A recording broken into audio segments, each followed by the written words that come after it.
Welcome, one and all, to another live stream edition of the Hard Rock Show. I'm Andrew, and joined, as always, by my lovely co-host here. You have Dave beside me, Jeff on the other side of the screen, and underneath we have Conrad and the lovely Belle. Thank you, one and all, for jumping in, joining us, and having some fun with us here tonight. If you're here, tuning in, whether you're watching live or tuning in later on, then get in the comments, say hi, let us know where you're from, and if it's your first time here, make sure you let us know that as well, so I can give you a special welcome to the family. Have lots to get through, as always. We are going to go through round 5 of our King of the Riff live album battle series, which is KISS Alive versus Judas Priest Live. We have the Builder playlist round 5 as well, which is Houses of the Holy from Led Zeppelin. Yes, the song this week is Conrad. So hopefully Conrad's got a song ready to go for that. Jeff has control of Backyard Banger, which is the Southern River Band. We have all the usual stupidity in and around as we go through things, so just get ready for another night of pandemonium. And you can also get us on telly as well, so check us out 10:30 p.m. Saturday nights on Channel 31 in Melbourne, and to 10:30 p.m. Thursday night, so tonight, on Channel 44 in Adelaide, local time. Both those broadcasts, you can catch them online and via the app as well. Reference tracks for everything we're talking about will be shared in the chat as we go live tonight, but they're also in the description box, so if you miss anything, you want to go back and check it out, or you're watching later on, then go and hit those links for reference tracks. And hit up our links as well. Give us a like, a follow, a share. Spread the word about what we're doing here if you can. Tell your friends, and even more so, check out our Patreon page as well. Even hit the free tier so you can get like a weekly update of what we're doing. But there's other stuff in there too for bugger all money for $2 and $5 and more if you want to get involved and get more content out of us all as well. And while I'm doing the rounds, hi to everyone. And Jody says hello as well. So just getting all the usual stuff. Hey, Jody. Here. Before we get launching, we've got a new segment to sort of fire things off tonight with. So just to see how we go with that one. It's a trial run. We'll see how it goes. But Michael's here. Good evening, all. Good to see you over on YouTube. Thanks for jumping in. So Michael on Facebook. Good to see you. Different Michael. It's funny how many Michaels we've got following us, actually. Jolie's here going, hi, everyone. Good to see you as always, too. And Michael going, has the Conrad groin filter been successfully installed? It looks like it. Yeah. So, here we go.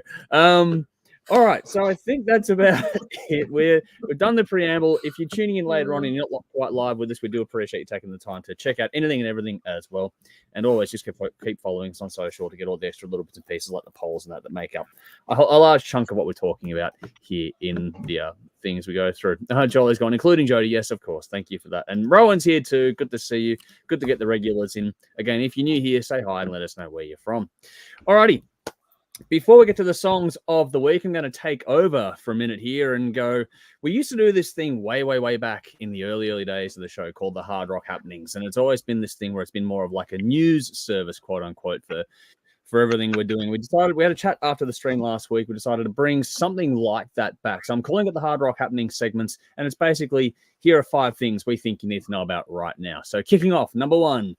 Melbourne band Orpheus Omega have signed with Wormhole Death to release their upcoming 5th studio album, Ember Glow, on July 24th, 2024. This will be the band's first with the current lineup. They changed over at keyboard player, and to celebrate, they've also released the title track, Ember Glow, as a single, which for those who are sharp enough and paying enough attention, you'll have seen that one on this week's Tastemakers playlist over on our Spotify profile. Coming in number 2, from positive to slightly more negative, we're going Melbourne band The Last Martyr are encouraging everyone to sign up to their mailing list at the moment after falling victim to their Meta business account being hacked about 6 months ago. They're currently trying to promote their latest single, The Nihilist, which was released on May the 24th, 2024. However, they are facing the very real prospect of needing to create new Facebook and Instagram pages because they just can't get access to things. Going through something similar myself with Meta, I can understand and empathize with what they're going through. So encourage everyone to get around them, check out the new single, and give them a follow on a different platform. Otherwise, sign up to the mailing list as well.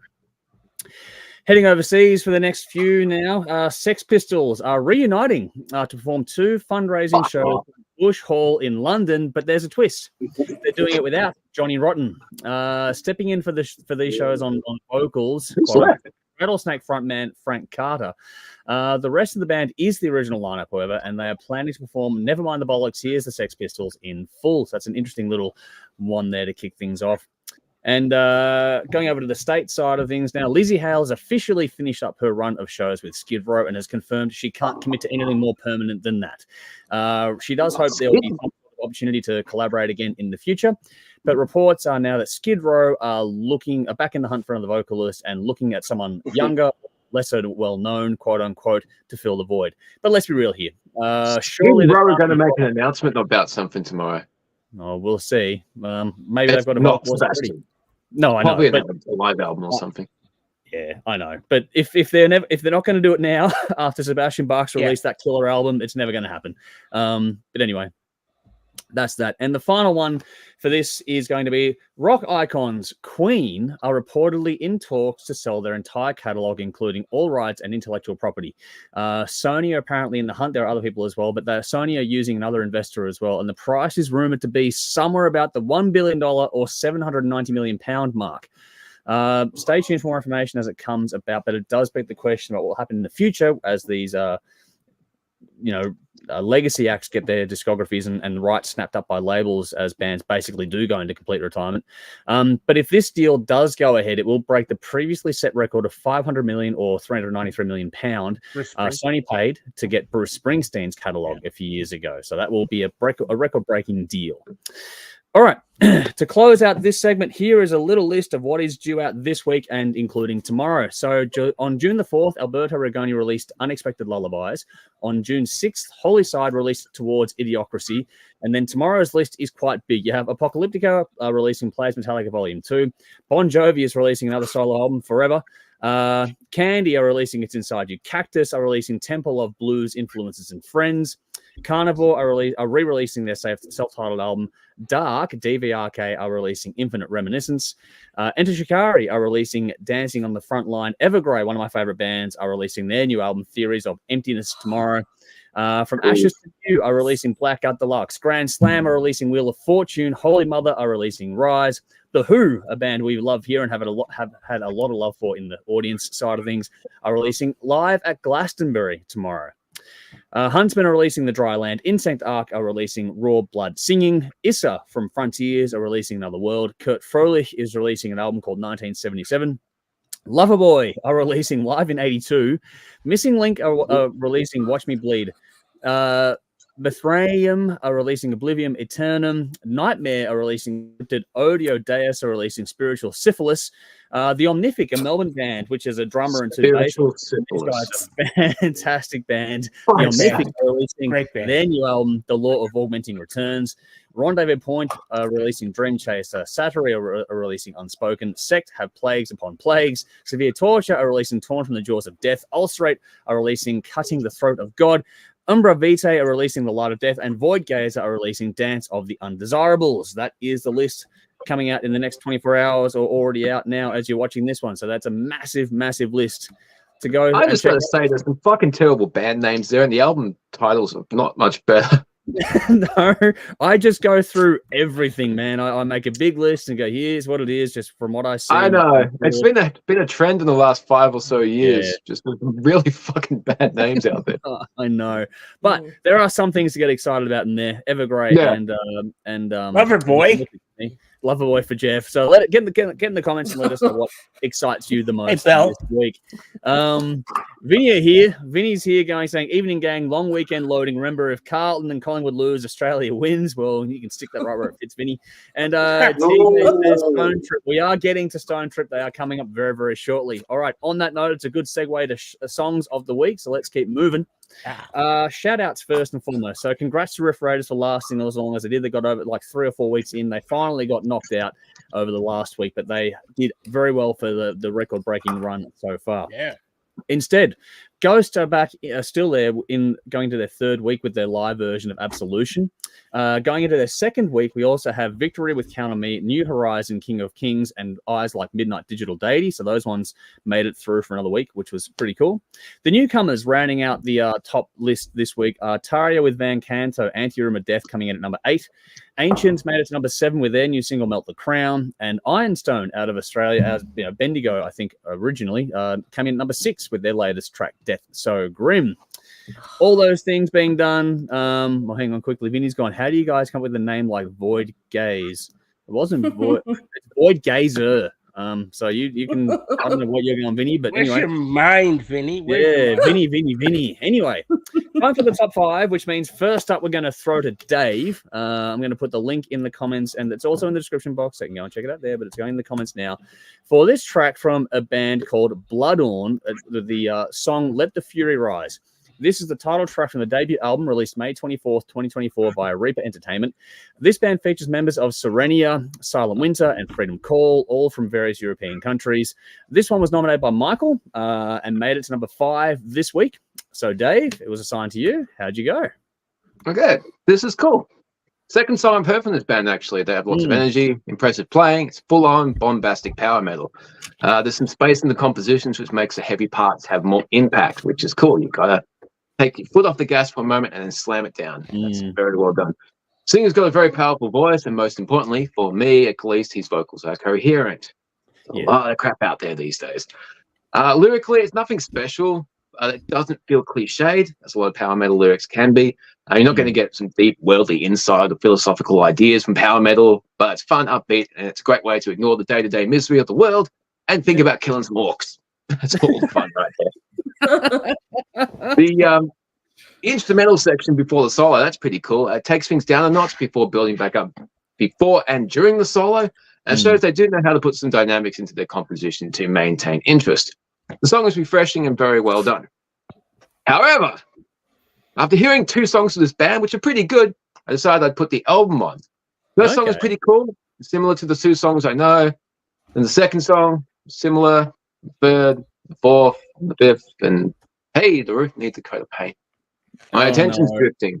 Yeah, it lost my interest. Similar to Dragon Force. Amazing musicianship and playing fast and intricate is impressive. Doesn't make an engaging listen if you're all going to do the same thing in every fucking song. It's impressive, yes, but I need diversity. What else can you do, man? They have some space within their songs, so they know how to do this. So they're a young band. Hopefully they have some more space in their albums as a full listen rather than just they seem to have this idea in their songs. Just transfer it to your albums, because think of Halloween, the early pioneers of power metal. They had the epic long tracks, they had the accessible songs for radio, they had ballads, they had diversity. Blind Guardian have the fast, intricate songs, they have acoustic folk songs as well. You got to mix this shit up. Give me a reason to want to listen to one song over another rather than just 10 songs that are the same fucking idea. Overall, the song itself is very cool. If you haven't heard it, give it a listen. 8 shots. So the song itself is cool. I'm just being picky. No, that's cool. Like that's whatever gets your attention. So let's do the rounds here. Jeff, what do you give it? 5 shots. It was generic to me. I found it sounded like Halloween. It sounded like I don't know. There was some other. It did not sound like Halloween at all. It had Camelot. It had sounded like Camelot. It sounded like Halloween, and the singer reminded me of fucking Ripper Owens. It was to a T. Wow. The guy sounded like he was channeling. I thought it was Ripper Owens, to be honest. I had to look them up. I'm like, is this a new band? Like, what is this? And it's not Camelot or Halloween at all. Especially Halloween. Look, Camelot did it probably in the mid 2000s. They did a lot of that double bass drum and stuff, and the guitar going. It's just a very similar style. Maybe not exactly power metal. Yeah, well, I get pretty much. But they have like a formula that they sounded. Their Camelot sounded different than other power metal bands, and so did Halloween. And I thought these guys just sort of combined them both with Ripper Owens on vocals. It was all right. I didn't dislike it, but 5. Okay, cool. Keeping us moving. Belle, how'd you go with this one? What score? I gave it a 7. Okay. Yep. All right. Conrad, how about you? I'm with Jeff on this. I gave this Yeah. 5. I found it a bit too what the word is for it. It'd been done before so many Yeah. times and been done before by a lot of other bands. It did summon up feelings of 3 Inches of Blood. I got Wow. 3 Inches of Blood in there, and Dragon Force. 3 Okay. Inches of Oh, Blood yeah. and Dragon Dragon Force. Yeah. Yeah. The Dragon Force more than Halloween Camelot, that's for sure. Yeah, it certainly got Dragon Force, but and definitely 3 Inches of Blood. So, but, yeah, no, didn't smash it out the ballpark for me. I'll give this 5 shots. All right. Well, I'm going to be with Dave. I gave it an 8. I didn't mind it actually. I thought it was pretty Whoa. cool. The video made it more interesting for me as well. I liked the video performance. The green coloring that was pretty cool. While Dave tries to not rip down his set while he moves the chair. No, the chair was stuck. All right. I'm good. All right, let's see what the audience have to say. Man Family here saying, "G'day all, good to see you. Hopefully you're having fun out there." Jolie says 7 shots. So there's an agreement there. Terry says, "Hi everyone." Vinny says, "Good to see you, Terry." By the way, Vinny says Vinny wasn't too bad, but like Dave said, it began to sound like castrati or whatever they're called. 5 shots. So there we go. Muvari, hello, hello everyone. Good to see you. Another free person on Twitch. Good to see you. Let us know where you're from. And Bash is going, "Hi all, good to see you, Basher." A 6 for this song. Basher. From Basher.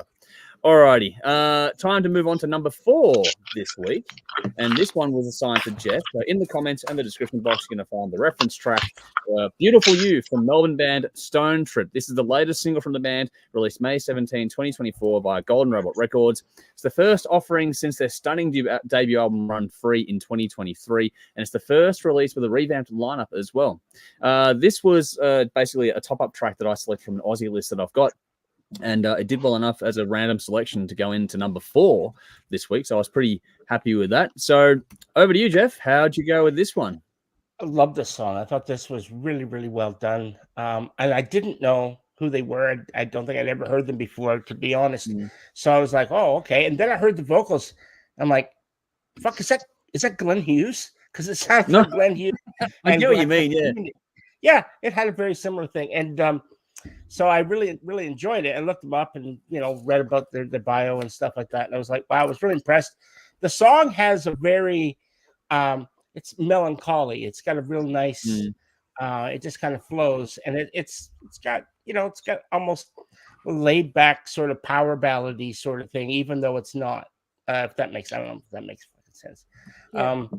But I really liked it. I thought these guys were really good, and I'm definitely looking forward to checking out more from them for sure. Yeah. So cool. Short and sweet. And I'm going to give this an 8.5. I'm going to go with that half. Oh, man. We nicked those. It's a packet of crisps. Packet of crisps. 8 a packet of crisps. There we go. Okay. Packet of crisps. All right. 8 in the bag of chips. Rightio. Okay. Let's do the rounds. Belle, how'd you go? What'd you score it anyway? I liked it. I gave it an 8. Thought it was Nice. lovely. Nice. Cool. Conrad?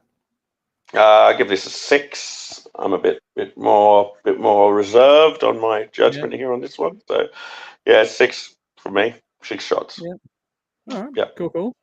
Dave, you know the band well. How'd you go? Yeah. There was a comment on YouTube last week that I can't say this phrase about a cowboy hat. So in the spirit of Pride Month, I'm borrowing Jade's hat. Oh, wow. Do yourself a favor. This gets 8. Fuck yeah. Cool band, cool song. Yeah, absolutely. Nice. Well done, Dave. Very well done, Dave. I Beautiful appreciate segue. That was good. Molly Meldrum. Yeah, Someone has to do it. A little bit of Molly. Yeah. That was cool. Shout out to Molly. Nice. I'm going to give this 9. I loved it to Yeah. bits. The Nice. more I listen to this a song, beautiful the more song. I enjoy it. I just think it's a wonderful piece of music, and I've listened to it since it came out, and it just hasn't gotten tired for me at all. I love it to bits. So I think it's absolutely phenomenal. So hopefully everyone else there enjoys it as well. Let's see what the audience have to say. Absolutely. Vinny says, "Looks like you're falling off the bed, Conrad. That corner is looking ominous." Just that one behind you there. Yeah, it's like I think it's a pillow behind you. It looks like a corner. Muvar has replied saying, "I'm from Indonesia. Nice to hear the discussion here. Good to have you. I think you're our first Indonesian." So there we go. Stick around if you're keen. Hope you enjoy it. Check out the music, Muvari. That'd be great to see what you think of the music. Jolie says 7 shots. That's pretty good. Vinny says such a sweet sound. Great nomination from whoever. 8 shots, which is cool. Michael says 6. Basher says 7.5 for Stonetrip, which is okay, cool. If you are behind, let us know which song, like Basher did just there, you are giving a score to as well. But try to get rid of the bag of chips. Just give us a straight up score. But anyway, and that's not just for anyone; it's for us too. Alrighty, moving right along, up to number 3 now with another Aussie band, which is funny because this is going to get a bit of a double shot tonight as we're going to move through things. But in the comments and the description box, you're going to find the Southern River Band with the song Vice City 3. This is the latest single from the Thornley, West Australia band, released May the 2nd, 2024 via Cooking Vinyl Australia. This is a new deal they've signed for the band with the Cooking Vinyl, and this single is the first taste of things to come with a new album due later this year. In a strange twist, this is also the band we're going to be doing the Backyard Banger section on, which Jeff will be assigned to in a little bit. We'll get to that shortly. But this was also nominated by Michael, who's on a bit of a purple patch this week. Made it to number 3 this week. Conrad, how'd you go? I enjoyed this. I thought this was good. I quite enjoyed this indeed, yeah. I looked at it, it was like Vice City. Is this written for the game? Or No, I think it so. looks like it, doesn't it? Yeah. But there's part does 1, look 2, like and 3. Yeah. Yeah, it does look like it. But no, I thoroughly enjoyed this. This gets, I'll give this an 8. This is getting a solid 8. 8 shots for me, definitely. Yeah, awesome. This was fun. That's cool. All right. Okay, Belle. For sure.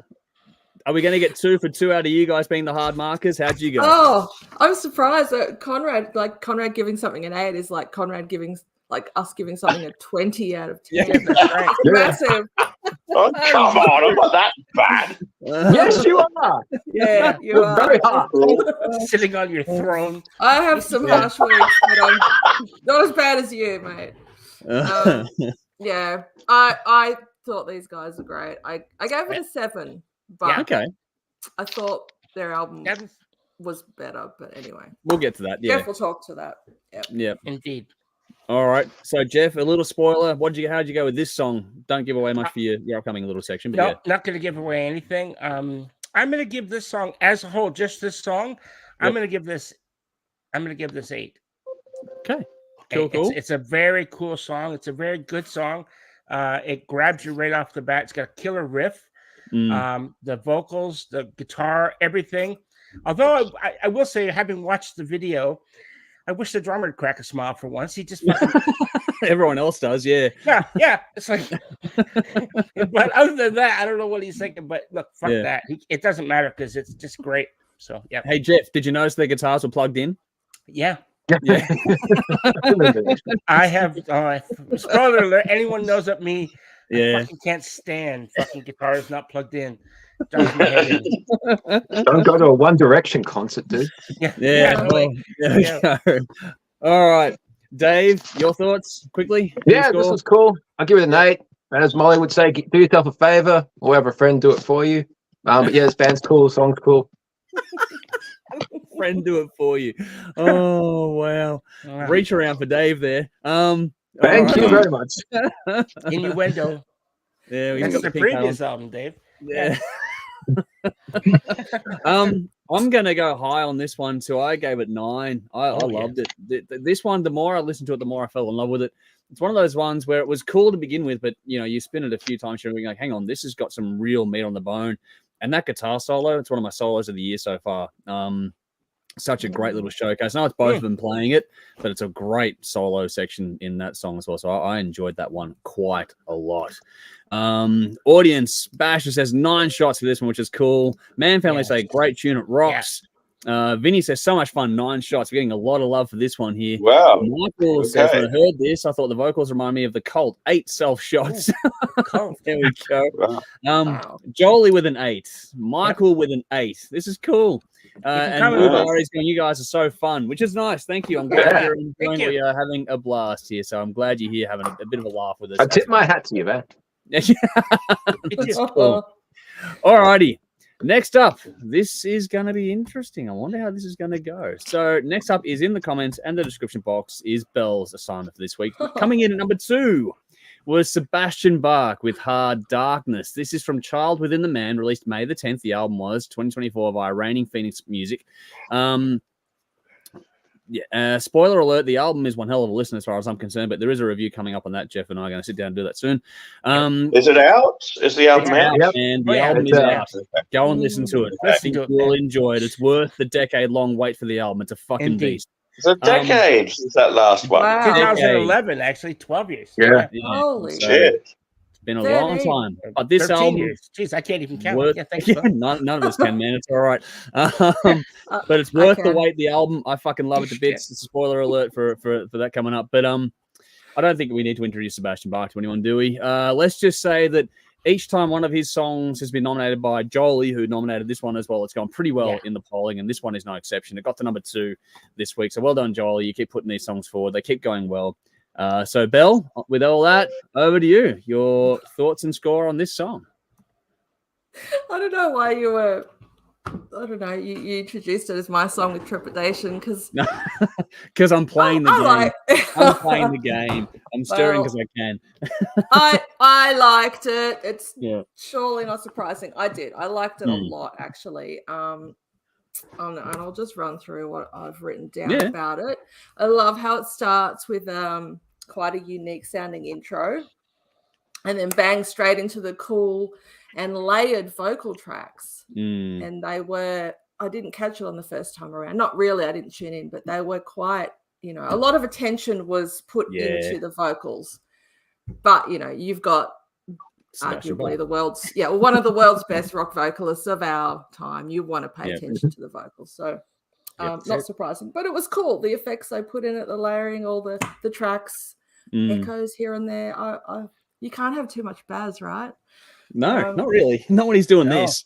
No. Well, I can't.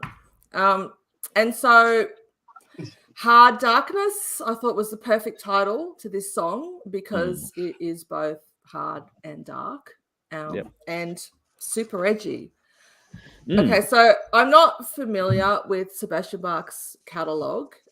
Really, I'm only familiar with the first 2 Skid Row albums and a song here and there.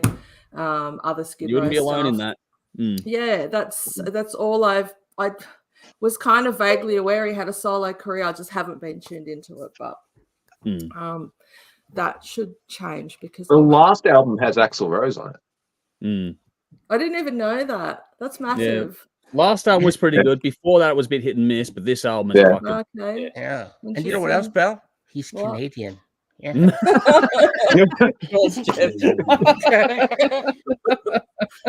So are Terrence and Phillip. But anyway. Oh, good retort. That's great. That's why you won't go back to Skid Row. I'm not your buddy. I'm not your buddy, right? Not your buddy. No. No. Where the Sorry, Belle, continue. No, that's cool. Sorry, look, in my opinion, I think he's always sounded his best when he's singing songs with extra grit or a deeper emotive content lyrically. Oh, yeah. Yes. And he seems to pack more personality into those types of songs. Yeah. For example, he does a great job across the board on Skid Row's solo album, but vocally he does none better than 18 and Life for emotion or Piece of Me for grit. And on Slave to the Grind, same goes for Monkey Business for grit, Wasted Time for emotion. And without hearing the whole album, but in hearing a couple of other singles from this song seems to be, at a guess, the gritty track out of what I've heard. Definitely. Yeah. And so if I'm wrong about that, no, you're right. The album, yeah. Well, that's cool. Personally, I would love it if it wasn't the only gritty track. It's not the only one. It's not the only one. The heavier side of things are what I kind of gravitate to. So Sure. I really, really liked the song and his performance. But the same goes for the band. I don't know how long he's been with this particular set of musicians. I know that based on his wiki page, there's a whole lot. Not long. This Four in his one band and heaps. has some holdovers and some new additions, along with some guests as well. The album has Orianthi and other guests. Miles Kennedy co-wrote some stuff. John Five's on there. There's a few people involved. Wow. The original drummer from Skid Row was in the video clip of the first song. Is he he's on in the the album? He's in the band, yeah. He's in the That's band. cool. Rob Affuso, Is that Rob? Yeah. Yeah, Rob. Yeah. He's in it. Yep. Yep. Oh, sorry, there's a dog fight outside. So he's not in Skid Row. He's not in Skid Row anymore. Nah, he left not? ages ago. Yeah, he left Yeah, long he's gone time for a ago. while. Yeah. Yeah. I'm not All even right. keeping up with them. So. Look. Anyway, I don't know. I've just written stuff. Like it's a fucking great song. I loved it. Yeah. I haven't even given it a score because I forgot to do that. No time like the present. I would give this a 9. Nice. Wow. There we go. Cool. Getting some love for this one. Let's see how this one goes on the rounds then. So, Conrad, over to you. What do you think of this one? I got Ghost vibes from this. Really? Mm. Wow. Yeah, certainly in the first. haunting layering, I could understand. That. Yeah. So the first part of the song, Yeah. definitely in the first part. The haunting The part. first yeah. half of the song, maybe there was kind of a third of the song, perhaps first third of the song. Definitely got Ghost vibes from it, and yeah, I quite enjoyed it. Not that I'm a Ghost fan, but I certainly got those vibes. But he's certainly doing something modern. It's modern and fresh, and I think hopefully this will appeal to a younger audience, you know, who might not be familiar with him. I think it'll break through to a younger crowd, so that'll be a good thing. Yeah, this gets a solid 8 shots from me. Nice. Cool. Let's keep it rolling. Jeff? Yeah, look, I love this song, and there's a really cool. I love the chorus, the way he sings it. There's a couple notes in there that he just nails, and I just love it. And it's it's not gonna blather. 9 shots, love it. Cool. Nice. Dave, are we doing a favor again? Yeah, absolutely. It's fucking great. I've been obviously I'm a massive fan of Skid Row and Sebastian Bach solo stuff, but yeah, I haven't heard this album yet. I just been fucked for time, but I have to do it hopefully tomorrow. Yeah, I reckon I will. But every time something's playing on Spotify, and when an album or a song finishes and the follow-on track comes on, and I was like, "What the fuck is this? This is cool." And 9 times out of 10, it's been Sebastian Bach because they've been just pumping songs. So it's just it's not just I'm a fanboy of this guy. No, he's actually writing cool fucking songs. So this song itself, this is getting a 9 as well. I'm jumping on board as well. Yeah. No, I'm jumping on the bandwagon. 9 from me too. This is one of the best songs on a fucking fantastic album. This album is going to be up there at the end of the year for me. Spoiler alert for the review coming up. But it's also got another great guitar solo in there as well as all the stuff you guys are talking about. So I love it. I think it's a fantastic song. So Jolie, you've done very, very well. But let's see what the audience has to say about this one. Michael's gone, not allowed to give fractions, so 9 shots, but love this great production and the mix and mastering. He sounds great. He does sound great on this one. Vinny says this album is as good as Angel Down. I'd argue it's one of his better works for sure. Angel Down is fucking great. Yeah, I think it's his best album, but that's just me. Yeah, Basher says Sebastian Bach, 10 shots. Wow, there's our first 10 for the night. Basher is fucking paralytic, so there we go. Vinny's gone 10 each around, so there we go. Moon's just gone, hang on, this is cool though. I've just listened and I love it. Don't be mad, I'm new here. That's cool. That's perfect. You're welcome, dude. If we are exposed to brand new music, that is the entire point. And that is, I love seeing this shit in real time. That's why it's fun with the live stream. So thank you for sharing that with us. Hopefully you like the rest of what's coming up. Jolie says, "Oh, Belle, I love that quote. No, you cannot have enough Baz." Yeah. I saw that coming. Yeah, Jolie's gone 9 for her, so there we go. Michael's gone, geez, Belle, what rock have you been under not listening to Cross Sebastian? Oh, yeah, Tassie Rock. Oh, here we go. Tassie Rock is not very good. Oh, wow. Vinny's gone, you haven't lived unless you've heard American Metalhead live or Australian Metalhead when he tours down under. His last live tour was fucking phenomenal. Like, he was absolutely... I'm spewing I didn't go to that. Me too. I've heard nothing but good things about that. Fucking came out on fire and did not let go the whole night. It was so good. Such a show. I'll never forget that one. 8 years ago? 7? So that was a last minute thing too. I only went last minute and fuck, I was not disappointed. Michael's gone, don't worry, the boat will arrive from the mainland soon with some releases from the 2000s, I'm sure. Oh, no. Good call. No, that's Belle, about right. I feel the pain, though, because Warrior's a long way behind as well. Move Ari's giving this a 9. There we go. Nicely done. Well done. Rocket, buddy. I'm loving getting new people involved in this one. Jolie's gone, yes, Belle. Basher says, new Sebastian Bach album is awesome, and like Belle, the only other album I'm familiar with is Skid Row's first 2 albums. Must check his back catalogue. So there we go. This is, I said that I wouldn't be alone in that one, so there we go. Yep. Jolly's gone, woohoo, 10 for me. He's sensational. And Vinny's gone, please spread the good word around Indonesia. We're a metal community with no borders. That is very nicely put, Vinny. Nicely said, dude. Very nicely done. We are welcoming of anyone and everyone, so long as you like to talk about fucking music. That's all we care about here. Yep. All right. Time for the number one. Rush. No, well, Dave, you'll be disagreeing with other people on the panel here tonight. We'll not do that debate again for the 100th time. Time to move on to song number one for the week, and this is one that I know Dave will love. This is Nightwish, Perfume of the Time. Not that shitty band. Fucking hell. Oh, no, fucking Nightwish. Here we go. Fucking Nightwish. You're not going to tell anyone. You're not going to tell anyone on that. Yeah. Where'd that come from? It's that hat. It's fucking with your brain, Dave. It's anyway. A tiara, man. Anyway, so this one was actually assigned to me this week. This is Nightwish, Perfume of the Timeless. It's from Yesterwind, which is the new album due on September 20th, 2024 via Nuclear Blast. Dave was hopeful this would get nominated. It certainly did get nominated by Basher, actually.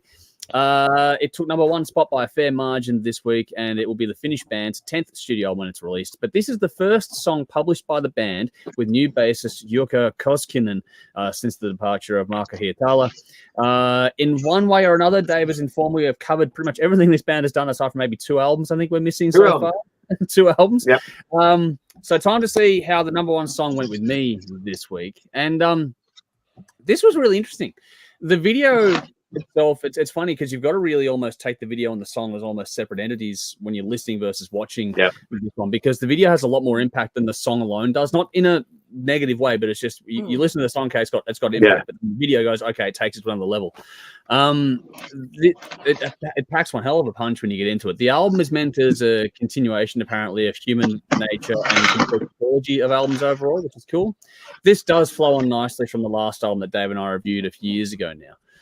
It's certainly Nightwish. It's grand, dramatic, exactly what you're looking for from this band. If you know and love the band, if you like your symphonic metal, these guys are one of the best ones out there doing it. I'm pretty sure Dave will agree with, despite his conniption a second ago. It's epic. It's huge. It's really damn good. It's kind of hard to put into words in a lot of respects because it's such an emotive and evocative piece of music. I think everyone will find their own emotional anchors while they listen to this song. It's going to be a different experience for everyone that listens to it. No two people have the same point of view on it, I think. That said, for purely the audio side of things, I think they could have trimmed a bit at the start in particular. I just don't think it built a lot to nowhere. It makes a lot more sense in the video. I know Dave's going to disagree with me hardcore in a minute here, but I'm going to let me finish my things here.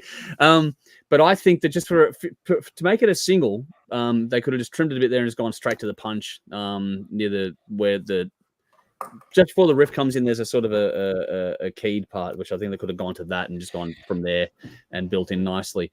But with the video, it makes perfect sense, especially with the text on the screen about, the ancestry and how are all the dreams of our ancestors and so on and so forth. That makes perfect sense in the video form. Just doesn't quite translate audio-wise. And it's from the middle of an album too, which makes me think there's more context missing when you listen to the song as a pure single, but as a piece of music, it's well done. What I also found interesting was the mix on this one. Floor's vocals in the chorus in particular. I understand that it might be a purposeful creative decision, which is interesting. And I'm not saying it's bad. It sounds fine, but they pushed Floor back to being right into being just another voice in the chorus kind of thing, which is an interesting decision for mine, because I think that if they'd have put her up a bit further in the mix and made her more front and center a bit more, it would have been more dramatic and more impactful, I think, than what you got in the end. I think with the video, it works great. I think with the video, it's actually, it's perfect. But just on the purely listening point of thing, we had the 5 songs lined up on my playlist, my daily playlist, go bang, bang, bang. And the mix was just so different to the rest of the stuff. It stands out, but I just think I think they missed a trick. They could have had more, they could have landed a bigger punch if they'd have pushed the vocals up more in the chorus. The rest of the song is fine. It's just in the chorus. Yeah, just for me, it was an interesting decision to do that. I'm not quite sure why, but whatever, they did it, and it was because, sorry, I believe it was because they wanted, so you can still hear the words, you can still hear Floor apart from everyone else, but it was more, it's we are, she's part of the we, we are the perfume of the timeless. So they wanted her to be part of the greater chorus. Okay. rather than her and then everyone else. So that was a definite decision to do that, and that was why. I get it when you put it like that. It just from the listening point of view, it just seemed to, when you listen to a bunch of it's like, that it doesn't. And for me, I didn't even pick up on it, to be honest. No, well, for me, Dave, you're gonna love this. This is this is me arguing for the first time in a long time that more is more in this context. I would have loved to have heard her a bit more. What have you done with Andrew? I know I'm wearing that hat's fucking everyone up tonight. But do you want one? I'll send you one. So for me, it just would have been, it would have really been a hammer to it. Like I did. Yeah, it's one of those things where in the video you don't really notice it. It's just one of those things when you listen to a bunch of different music, you pick up on it then. Not a massive, like this, spending a lot of time on something that actually doesn't make a big difference overall. But I think it's really well written, really well performed. I think aside from my very small nitpicks, it's a great song. If this is indication of things to come from the album, then this may well be another album up there at the end of the year. And 2024 is looking like another fucking massive year.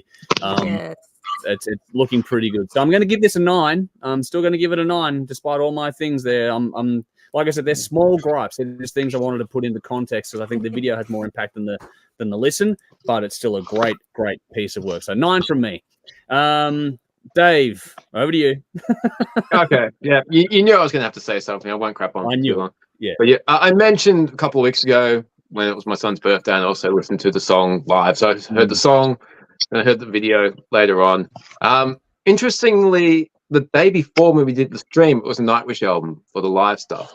And I mentioned something along the lines of this band will explore the whole human concept of the universe, forward, past, everything, and then focus on the smallest little detail. And they do that in the video the next day that I saw because it's all this history and everything, but then there's like a fucking drop of rain on a leaf. Yeah. It's like the tiniest little thing.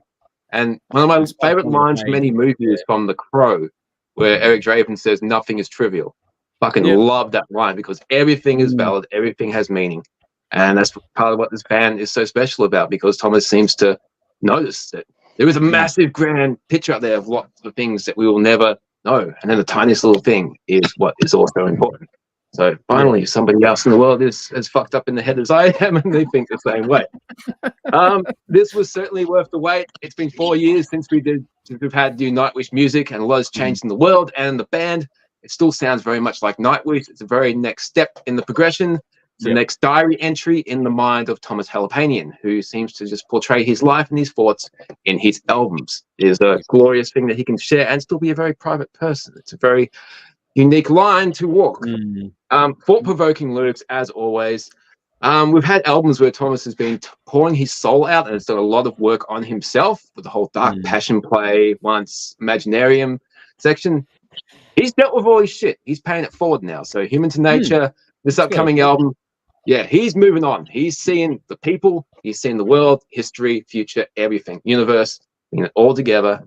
And he's just saying, hey, and looking down. He's like, I'm cool, I'm paying it forward. This is what I am now focusing on. It's important. You should look at it too. And the promo video, the little 60-second thing on Spotify that he's talking about the upcoming album, because the album is on there. All the tracks are blacked out except for this one. It's a 60-second video of him. He's just say, these are themes I talk about, think about every day. They're important to me. They should be important to you too. Listen to it. If they're not important, listen again because it's important. Think about it. So, it takes a moment to highlight the wonders and the beauty of the world and history. Lots of different sections and textures and moods within this 8 minutes. It's only 8 minutes and lots happened. Perfect build-up at the start of the song. I don't think I need to cut it sing. It is fucking perfect, beautiful. I cannot believe this is not an opening track. It's a great first single. It felt like an opening track, so I'm really curious to know what the previous 4 songs are going to be on the album. Because if it has to, they're not going to release an album that doesn't flow. And for something to go up and down, because they're not going to release the same thing. This one song goes up and down. So the 4 songs before have to be just as special. There's 12 songs on the album too, so this is going to be a hell of a journey. It's an interesting mirror to the first single from Human to Nature, which had a laid-back Noise was the first single from Human to Nature. That has a laid-back breakdown instrumental section. This goes up in that section. So it's a contrast to that, where they're doing something completely different, which is also refreshing because the taking it down has become such a cliche with a lot of songs. This fucking beats it up. So that is very cool. There are people bitching about Floor's vocals on the. I saw those comments. I'm like, okay, nothing. I didn't notice anything on my first listen, on my 20 listens after that. So I went back and I like, where is this fucking problem? And I couldn't find it. I watched the music video, soundbar. Like, okay, I'm thinking maybe the vocalization harmonies that she does as part of the music towards the end. People were complaining about that, but that's supposed to be a collective of her with the band. How her voice wasn't up high enough in the chorus. Yeah, as you mentioned. Okay, you mentioned the chorus. I'll go back and see if I can find it, but yeah, it doesn't bother me at all. But those vocalizations that she does, when they released the Greatest Hits album a few years ago, after the Wacken thing that we did a few weeks ago, called Decades, they toured old songs. So from the Target era, from the first 3 or 4 albums. And she added all these type of vocalizations to the music, so it became something completely fresh and new, which gave new life to old songs. So it's cool that they're doing that as new ideas and composition tricks to new music going forward. The only sad moment I had in this song, it wasn't actually because it was in there, but Troy Donockley's vocals. He's a great singer. I'd love his part in this song. Made me think, what would Marco sound like on this track? Yeah, so, I picked up on that too. It was like, I missed Marco. I miss him. Yeah. It wasn't just his vocals, and it wasn't just his bass playing. He had personality, especially when you see them live. That dude on stage, man, was fucking a big part of what this band does. So it's a massive loss, but they still sound like Nightwish, and they always get stronger and move up bigger and better. I love this song. The album is anything like this, it's going to be another fucking fantastic release. I give us 9 shots. I can't give 10 because they have done better songs, but yeah, this is fucking glorious, and I can't wait to hear the album. Nice. Cool. Alrighty. Let's keep going around. Jeff, your score. Yeah. Well, I'm going to come up right up and say I'm going to give this 7 shots. I like this song. I like it a lot. But for me, it's not the mix. I get the whole thing about Floor, and the chorus gets stuck in your head. Wonderful, fucking beautiful, really powerful song. But it's the bloat. There's almost 2.5 minutes at the start of the song that's just nothing. It's just like fucking ooh whatever. Like, what the fuck is that? That could have been just cut. I get it in the grand scheme of the album. Yeah, it'll might make sense. Yeah, but as the first single, they could have edited that out. All right, we still would have got to experience that later. I'm not one to interrupt, but the whole theme of Nightwish now is nature. Nature can be slow and building, or it can be fast and destructive. That's what they're doing with their music. It's a slow build. It's a tree growing in the woods. It's a fucking cloud sailing across the sky. I get it. It's the ocean coming in slowly. Dave took many different things in this beautiful planet. What have you been smoking? The fuck have you been smoking? I don't do drugs, dude. I just pay attention to the world around me. Dave's in a different place tonight. I totally get everything. I agree everything what you say, but hey, there is a Nightwish forest in New Mexico. Oh wow. Yeah. As a single. I'll tell you about it later, Andrew. Yeah, cool. Sorry, Jeff. No, it's fine. Like I was saying, I agree with everything you say. All valid points. As a single, I just think that if that's what you're going to release as a single, make it an edited cut, and then we'll still get to hear it later. Then we'll go, oh wow, there's more to it. But we get 2.5 minutes of wispies and fucking whatever at the beginning that don't add any value to the song at all. So I thought, for that, I'm going to knock off some points. But I really like the song. I think it's a powerful song. The chorus sticks in your head. I can hear it playing in my head right now.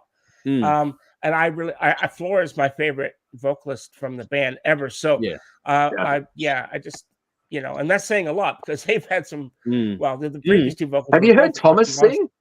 Yeah, I've heard them sing. On their first album? Well, probably. I just haven't listened to it in a while, but I would have heard it. Yeah. 7 shots, and I don't mean anything bad by it. There's no negative. It's just, I just felt it was a bit bloated. That's all. Okay. No, that's fair enough. I did raise the same critique as well as far as singles go. Yeah. But Bill, let's throw to you. Not a note out of place. Not too many notes. Here we go. It was perfect. Wow. Absolutely perfect. And I can't not give it a 10 for its perfection. Wow. Nice. She gave more than me. Fuck. Yeah, I know. That's glorious. All right. We're on tonight. Anything else you want to say there, or is that just simple? And, No. I'm not going to bloat my Sorry. Well done. Yeah.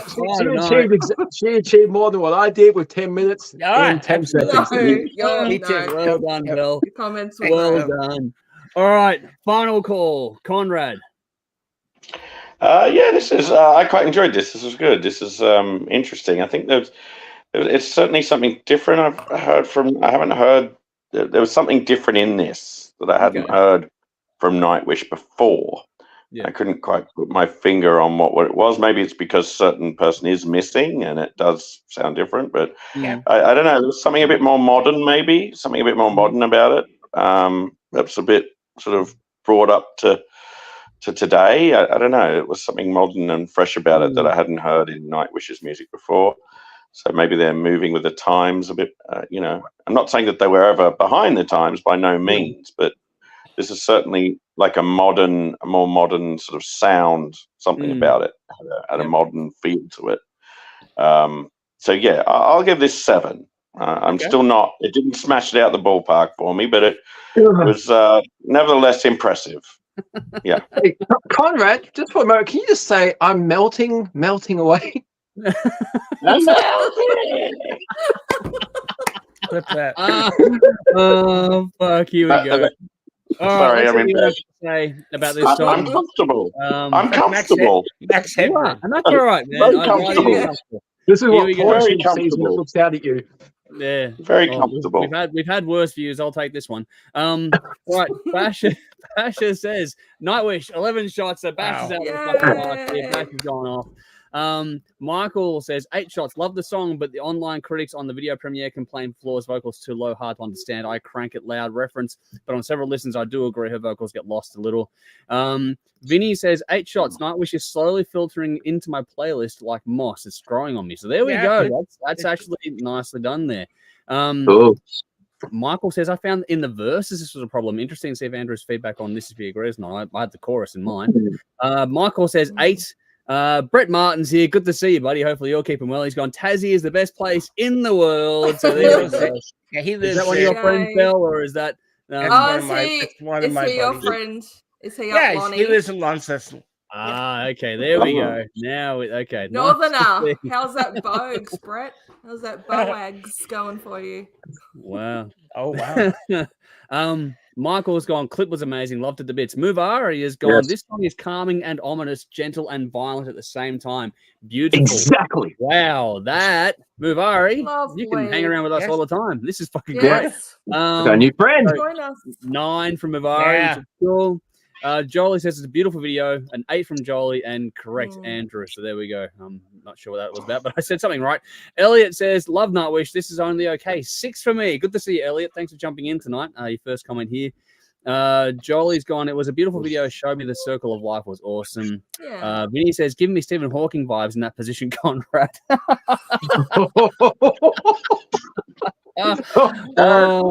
But Sparks is on fire too. Just thinking the Family Guy version. That is an aqua style cowboy hat if I've ever seen one. That's for you, Dave. There you go. So there we go. Jack. Another one of my buddies. Another one of Jeff's friends. Where's that? What comment's that from? That's from you when you were in the hat. No, Sparksy. Where's he commenting from? Is it YouTube? YouTube. Sparksy. Yeah, he's a Sparksy buddy of mine. Yeah. A buddy of yours, okay? Because I know someone had that nickname as a gamer. Oh yeah, his last name is Sparks. So yeah. Okay, cool. It's not the guy. Not an electrician. Okay. Yeah. No. Here we go. Bash has gone. I missed Marco as well, but even still gave it 11. So there you go. Michael has gone. For you, Dave. The DT album celebrating its first anniversary now. I pissed myself laughing. So there we go. Wow. What do we got here? Ben from New Zealand. What's up? Good to see you. But he's also gone, please support the show and smash the fuck out of the thumbs up button. Cheers, cunts. Thank you very much for the kind words there, mate. Thank you. Love. And Ben's on Facebook as well, going, hey, from New Zealand. So he's fuck-fitting tonight. Brett's gone, awesome review, Dave. I agree. So there you go. There's more love for Dave. Ben says, this is why we can't take Dave on outings. He has no idea what he is doing. That's none of us, mate. And Brett says you can keep the Cascade. There we go. You can keep the Cascade beer. Keep the Cascade. No, thanks. I don't like that either. Yeah, so I can't go on outings. I like Cascade. I thought it was nice. That's why it's exported. You see, people living in the region don't like the stuff that gets exported. No Australian drinks Fosters. That's right. No one Australians drink Fosters, and everybody overseas thinks everybody drinks Fosters. I know. And crazy. Forex as well. Forex. No one drinks that shit. It's horrible shit, isn't it? God, that's and horrible. I live in the fucking place that's made now. Michael says, Tassie looks for it. Can't wait till they send footage in colour. And Sparks, he's gone. Don't go giving up my government name, Jefferson. So there we go. Sorry, I doxed him. Oh no! All right. Speaking of segues and into Jeff and all that kind of stuff, let's move on to Backyard Banger. This is where we focus on a local band to us here. They want to shine a light on and give a bit more love to. And this week it was Jeff's assignment to go over, and we've already done it in Songs of the Week, but it's another one here with the Southern River Band out of WA. I put in the comments and the description another song for them to check out, which is called Stan Qualen. So different to the Songs of the Week version, or songs, I should say. But this was, this single in particular was an earlier one than the one in Songs of the Week. For that one, for the newest single, obviously. But for this one, we also listened, or I assigned listening to Live from Rada Studios as it was released, their last album in 2022 as an independent release.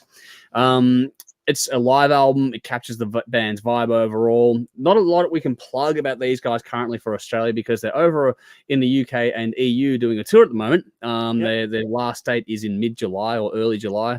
So they're over there for a while yet. But now that we've done whatever preamble I can on this one, it's over to Jeff, and then we'll do the rounds after. But Jeff, your thoughts on your assignment this week, which is Backyard Banger, the Southern River Band. Over to you. Southern River Band, SRB. Yes. All right.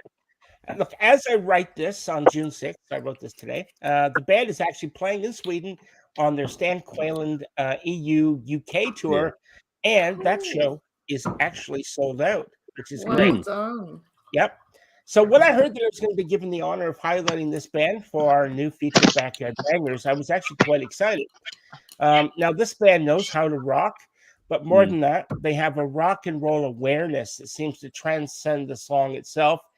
In other words, the music that pours out of these lads from Thornley, WA, is really as genuine as it comes. It's pure Aussie rock with a liberal dose of everything else cranked up to 10. Now, good way to put it. Yeah.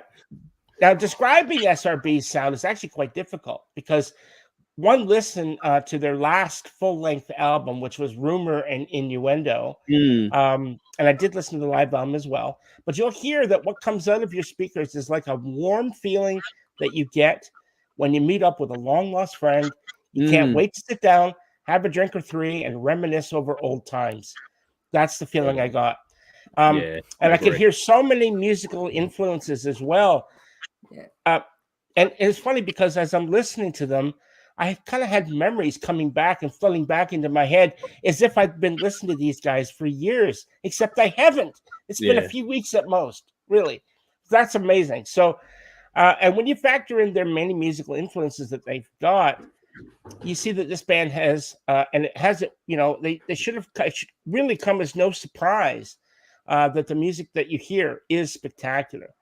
Now, the musical influences that they actually have, I can hear a lot of different bands. I can hear the Stones. I can hear Aerosmith, AC/DC, Leonard Skinner, Cold Chisel, The Angels, Rose Tattoo. And they add a liberal dose of your favorite rock band because they're probably here as well. So these guys just throw it all at the wall. And what they come up is just an amazing. So this isn't to say that these guys aren't original. They have a sound all their own. And they've carefully taken all the best things from those bands, put them in a pot, mixed it well, and created something all their own. So listening to Rumor and Innuendo, I was filled with a lot of regret, I should say. And the regret that I had was that I'd actually not discovered these bands sooner. And it was actually because, like, fuck, man, this is way too good. And I did feel shit. I felt shitty about that. Now, at the risk of sounding sycophantic or a paid shill, the music here is actually really good as anything you're likely to hear from anyone. So this actually album that I listened to, their last full-length album, Rumor and Innuendo, came out in 2019. After listening to that album, I realized my jaw was on the floor. It, as well as my musical my usual sensibilities that I have. Can't read tonight, sorry. You're still on tilt, man. That's right. But I simply did not expect them to be this good. I had heard a few songs, and I'd listened to that Vice City song, Vice City 3. I thought, wow, great song. Then listening to their previous full-length album, I was like, holy shit, this is something else. And I really honestly can't wait to hear their new album. Now, I tried to find some information about their upcoming new album. I don't know. Do you have any information? Nah, it's hard. It's hard to find much. Exactly, it is. Vinyl, and they've got the single out so far, and that's about all there is to it. So yeah. Look, I can't wait to hear it when it does come out. And I have to say again, I was not prepared for what was coming out of my speakers. This is amazing music with phenomenal writing. The band knows that when to back off and when to let the music breathe and percolate. And that's not easy to do. So not only is their music great, but the musicians playing these instruments actually know what they're doing. These are really, really good fucking musicians, to be honest. SRB is one of those bands that when you hear them, you actually think you've been listening to them your whole life. And yet somehow they sound original and fresh. All right. And in today's dog-eat-dog world, that's just what the doctor ordered. And the fact that this band hails from right here in Australia actually makes me proud as fuck, to be honest. And I'm giving them 10 shots. Wow. And then the drinks are on me for the rest of the night. Fuck yeah, I'm going to guest place. Well, these guys are great. So I was very privileged to do that review. And listen to them. You did it well. Yeah. I don't think anyone's going to find any fault in that one, but let's quickly do the rounds here. Belle, let's throw to you. Your thoughts. Yeah, they're a sneaky band. On the surface, they're just, there's like a hard rock band, fun pub kind of band. Yeah. But there's so much more to them, and what you were saying about them being really, really good musicians. The more you listen, the more you get that. And like, hang on a minute, there's some really clever stuff here. So yeah, I've really enjoyed this album, live album too. Was it from at the start? He said hello. Oh, I don't think it was actually live. That's right. Yeah, we're banned. Oh, was they just fucking around? I think they were fucking around. There was some background. It sounded like it was recorded like live. It was live in a studio. I know that much. Okay. But I don't know. I don't know if it was actually live. Because I was wondering why there was no crowd noise. Or like, I think it's a live in studio live album kind of thing. They seemed quite jovial. Yeah. And there was a whole lot of cut and edit sort of being screened out between songs and that as well. So yeah, which they left in, which I absolutely love. I think that was part of taking the piss out of it being a quote unquote live show. Yeah. Okay. No, I enjoyed it. I enjoyed everything about it. I don't know. I probably an 8. Nice. Yeah, I liked it more than the single, so I give it an 8 for sure. Nice. Awesome. All right, we got Conrad back. Did you have any thoughts or score on the Southern River Band that Jeff was? I didn't get to that. I didn't get to it. I got to the single, obviously, but I couldn't get to that because there's a lot of stuff to get through. There's an awful lot to get through. Sorry about that. Apologies. No, everyone does what they can, man. It's all good. No need to stress. No drama at all. There's always a lot to get through. All good. Listen, Dave, you can. Yeah. Just do what you can. My phone is overheating. So I might lose you. It's getting itself. It's too much metal for the phone to handle. All right. If anything goes wrong, just we'll too much rock and roll. It can't handle it. So. Whatever else. If it shits itself, then I'll lose connection. But I've unplugged it so it can cool down. Yes. Cool. Fingers crossed. We'll see how it goes. We'll see how we go. Dave, how'd you go with Southern Band? I haven't had a chance to listen to this album, but based off the song I heard earlier and Jeff and Belle's review, I definitely got to check this out. This sounds really cool. Dave, it's amazing. Again, people do what they can when they can. It's all good. Are they? You said they're going through Europe. Can you give me a London date, please? Yeah. Give me a London date. Thank you. Jeff, you able to pull it up quickly while I just Yeah, wrap you this do that. segment up? I'll pull it up. You can, not necessarily now. Just in. No, you can right, send we'll it. get To that me. to Okay, I'll find Send it. it to me. We have international viewers, but we'll give it a shout out. We will find it. For me, I'm going to give it an 8 for now, with the caveat being that from what I'm hearing of the newer tracks, so San Qualen and Vice City 3, between that and what I heard on the live album, they're really fucking impressing me. So the 8 is purely because I want to leave some room to go higher later on. When you listen to the live album in particular, you can hear why they're so well loved, because we've had a lot of comments about this band for a while now, so we just sort of took our time to get to them.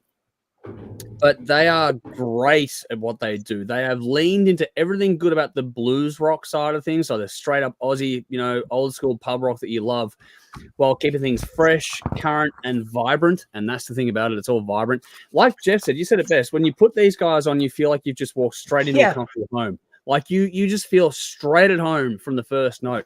And what they're doing is like you said, keeping all the best things of the old stuff, but doing something new at the same time. They don't sound like anyone else, but they make you feel like you've heard it before in the best way possible. Like not in a, this has been done. Not that. It's the whole, this just feels great it's like when you put on the best pair of jeans you've got or your favorite jacket, it's that feeling straight away from the first note. So I think that they're if they keep this up, they're going to be fucking hard to beat. And, this all kicked off for them because they were featured on Justin Hawkins' Rides Again, whatever that YouTube channel is. Oh, yeah. He's because they toured with them. Yeah. Yeah. So he gave them a rave review, and that kicked things off for him. And now they're going from strength to strength. And if that keeps up for these guys and they're touring Europe at the moment, fucking keep it up, because I want to. It'd be cool if more older rock stars did that. Yeah, I agree. I definitely agree with that. Fucking great, like an old sportsman mentoring a next generation, and some old rockers mentoring. Community building, genuine positive community building. It's a good thing. Like it's not a bad thing. I don't know why more don't do it, but hey, there's us. We'll do what we do. We'll talk for years off anyone. But on that note, next week for Backyard Banger, it's going to be a blaze. We'll decide who's going to do that one next week behind the scenes here after the show wraps up. But Jeff, did you have that information for Connor before we move on to the next? I've already sent it to him. So okay, buddy, cool. Look on your messenger. Awesome. Who's Stan Qualen? That's the name of the song. That's a song. It's a song of the yeah, it's the name of the tour. I thought it was a band too, but no, it's a song. Yeah. Stan Qualen. Okay. Yeah. All right. Audience comments here. Benjamin says, want to lift up my friend's band, The Rising Tide and No Life from New Zealand. All right, give them a shout out. We've done that here. People go and check them out, and send us some links or something as well if you can, and we'll go and check it out. And also, I'm gonna butcher this one. Diocletian. I think I got that right. If I'm wrong, I'm sorry. So 2 shout outs there for Ben. Guru's here. Conspiracy Guru saying, greeting rockers across the plane. His traditional greeting. Good to see you as always, like we do every week. Thank you for jumping in. Muvari has gone, this is really great. I'm speechless, very versatile. I always enjoy guitar strums, especially mastered versions. So there we go. Some more positive words from Muvari. I'm glad you're enjoying the music tonight. Hopefully you'll join us. We do this every week, so it'll be fun. Come back every Thursday, dude. Every Thursday. Basher says, Stan Qualen, fantastic guitar riffing, so moving. That is such a cool song too, by the way. Cool. Michael says, 9 shots. Jeff did a good job on review. Jeff, you waste your time listening to Garth Brooks too much and too much rock. You're going to miss bands like these guys. Use your time wisely. Oh, shots fired, Michael. Shots fired. Jolie's gone, that was awesome. Give it an 8. Muvari's given it an 8 as well. So there we go. So we're getting some more love for this band. So I've got to listen to this. Yeah, I think you do, Dave. I think you will definitely enjoy it. It's not like the Sebastian Bach album. It's another one that I know will be in your wheelhouse. You will enjoy the shit out of this band. Alrighty, moving on to build a playlist. We've been doing a few. We've been doing, excuse me, week by week. We're going through doing Led Zeppelin albums, and last week we did Led Zeppelin 4. So at the conclusion of last week, Jeff was in the back end on 65 points. Dave was on 70. Bell was on 100. I was on 105. Conrad on 110. That's where things were last week. Then we went and picked songs from Led Zeppelin 4, which makes things always interesting. So I went first. We have a rotating draft order here. So I went first last week, and I picked Stairway to Heaven. Bell chose Black Dog. Jeff chose When the Levee Breaks. Conrad took Rock and Roll. And Dave picked The Battle of Evermore. Those were our choices last week. Very interesting results come out of this one. And I got what I thought I was afraid of getting, where everyone was over Stairway to Heaven. Even though I picked it, everyone was over it. And so people didn't vote for it that much.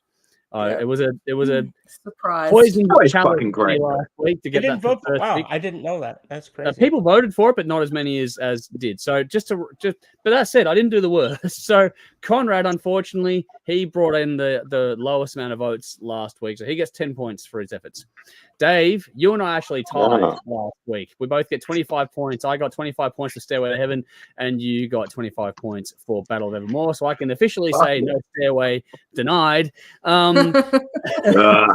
Which means we have it between Bell and Jeff. And I should have gone my gut, because Jeff chose When the Levee Breaks, and he got 40 points for that, which means Bell was the winner of last week with Black Dog. Yes. So 50 points for Bell with the win there. So that actually really fucks up where people were sitting. It flips the entire fucking script. So now Dave is in last on 95 points. Jeff is up to second last on 105 points. Conrad was in front. He's now in third on 120. I've moved up to, I'm still in second place on 130. Bell has now leaped out in front on 150 points. So Bell is doing a victory dance at the moment. While we move on to round 5 of Led Zeppelin, which this week is Houses of the Holy. Yeah. Now, whoever goes last the week before goes first in the new week. So Dave, you get first pick this time round. So it's over to you. Yes. All right. You know what? I had to go last on Zeppelin 4, and I'm completely fine with that because I get to go first on my favorite fucking Led Zeppelin album. And this shit on vinyl. Had to have this. Oh, man. I am stoked. Now, this is what I mean when I say I want a diverse listen from an album rather than just the same, because there is so much same. These are the fucking masters. This is 8 different songs that show a different side of the band and what they were capable of as musicians. And I fucking love that. You're a person, you're a musician, you can express so much. Why limit yourself to doing just one thing? From the brooding darkness of No Quarter to the upbeat joy of Over the Hills and Far Away to the high energy rock of Song Remains the Same to the laid back beauty of the Rain song. You get some reggae, you get some funk, you get some rock and roll, you get some psychedelia. It's fantastic. And this can take you through so many different moods and every song leaves an impression instantly. You could jumble these songs in any order and it would automatically just flow beautifully. There is not a single thing wrong with this album. It's absolute perfection from start to finish. This is what I love about music. I could happily pick any of these songs, but there's been a song on here that's been an absolute favorite and an absolute joy to play for a very long time. But 13 years ago, Jay was just a baby. I did a diploma of music tuition class, part of which I had to perform in front of the class. It was easier to just go acoustic. So, no, it wasn't the Rain song. Over the Hills and Far Away. I absolutely adore this fucking song. It is a pleasure to listen to, and it's so much fun to play. So, I'm going with that. I am so glad I got to pick this off my favorite album. Fuck yes. Some things work out. They do, which kind of leaves me in a happy spot because I'm going to pick the song that I like the most. Now, I'm going to slightly disagree with you, Dave, because after 4, this one does feel like a little bit of a letdown. I'm glad they didn't try and do like Led Zeppelin 4 version 2. I'm glad they didn't do that. They never did. They never repaired themselves. No, and that's true. I've got a point here that every album gives you something new, and I've enjoyed that process the whole way through, and I'm looking forward to the rest of the albums. It's just that the energy and the intensity that was present on number 4 isn't quite matched here in the initial instinct. When you spend time with this album, it grows and they don't need to do that again. They've done it.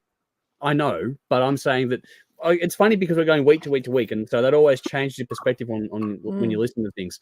And I'm not going to rant here for a minute, but it's just I'm glad they didn't try and do Led Zeppelin 4 version 2, but at the same time, you get more maturity, more diversity on this one, like Dave mentioned. You get a lot more out of this one. 8 different songs, all that kind of stuff. It is definitely everything that Dave said is correct. It's just for me, it's more of a grower. I would have liked more of a couple of songs here and there to pack a bit more punch. But that said, with the next album next week, we're going to get that back again in spades. So I'm not concerned. It's just this album is, in the context of their career, it's a really wonderful album to have. It's just that for me, I view 4 as the high tide mark, and so I'm sort of coming down a bit off that high. And it's like, okay, I didn't quite get the same rush that I wanted. That said, there's nothing wrong with the album. It just didn't give me the same feeling that I got from number 4. But that said, I still get to pick the actual song that is probably my favorite on this one. I think, Dave, you and I reviewed this one either last year or the year before as well. And I think back then it was my standout track, and so you've left it for me to take. So I'm going to take Jamaica. Nice. So that's my because it is different. It is one of those songs that they haven't done anything like that before. It's that reggae touch. It's one of those things that I really enjoy about this album. So it's spelled funny. It's spelled funny. Diamaker. It looks like Diamaker, but it's pronounced Jamaica. Don't worry, Dave educated me on that the last time when we reviewed it, so I didn't even know that until Dave fucking pointed it out to me. If I listened Jamaica. To the wrong album, shit. No. It's actually it's white boy reggae, dude. Yeah. Got it. It's Diamaker in the text. Jamaica. I did until Dave pointed it out to me that I got it wrong. So, and you know, I didn't know it until I saw an interview with Robert Plant talking about the single that they released, Jamaica. I'm like, what the fuck single? Oh, of course. Now it makes sense. So when you look at it, it's one of those Jamaica. I can see it now, but I never saw it before this. And that's okay. I don't feel so bad now. I'm not the only one that didn't get it until someone pointed it out to me. So it's all right. The last one to get it. No, you're not, because you go next, Belle. So okay. Well, yeah, look, I really enjoyed hearing what you both had to say, because Dave, as you say, it's your favorite album, so your insight was really interesting, and I also agree what you're saying, and it doesn't, because I'm not actually quite familiar with this album, so it doesn't pack that punch. It's a lot more laid back, but it is diverse as well, so I need to listen to this more. Yeah, it's and I liked it. I did. I liked it all. Yeah. I found it actually quite trippy as well. My favorites as well. Yeah. It was trippy, but it was cool. I liked all the songs, but it needs some more digging. So I'm keen to do that. And actually, I want to get the vinyl as well, because I don't. I've got a couple of Led Zeppelin albums. Great artwork. It's cool. It's lovely. It's really, really cool. It was banned in some countries. It shouldn't have the sticker. Yeah, you couldn't do that these days. That's for sure. No. Actually, it was banned in some places like Walmart and shit. They wouldn't. Yeah. Really? Covered it. Yeah. Oh, God. Yeah. All right. Well. So what am I choosing? Well, my number one choice is still available. Nice. My number 2 and 3 are gone, but that doesn't matter now, does it? Oh, no. Take your number 1. Number 1, No Quarter. Oh, nice. Yep. Nice pick. That's so good. Yeah. I'm sorry, Conrad. It was not likely to be there because you go last this week, but no, Bella's walked away.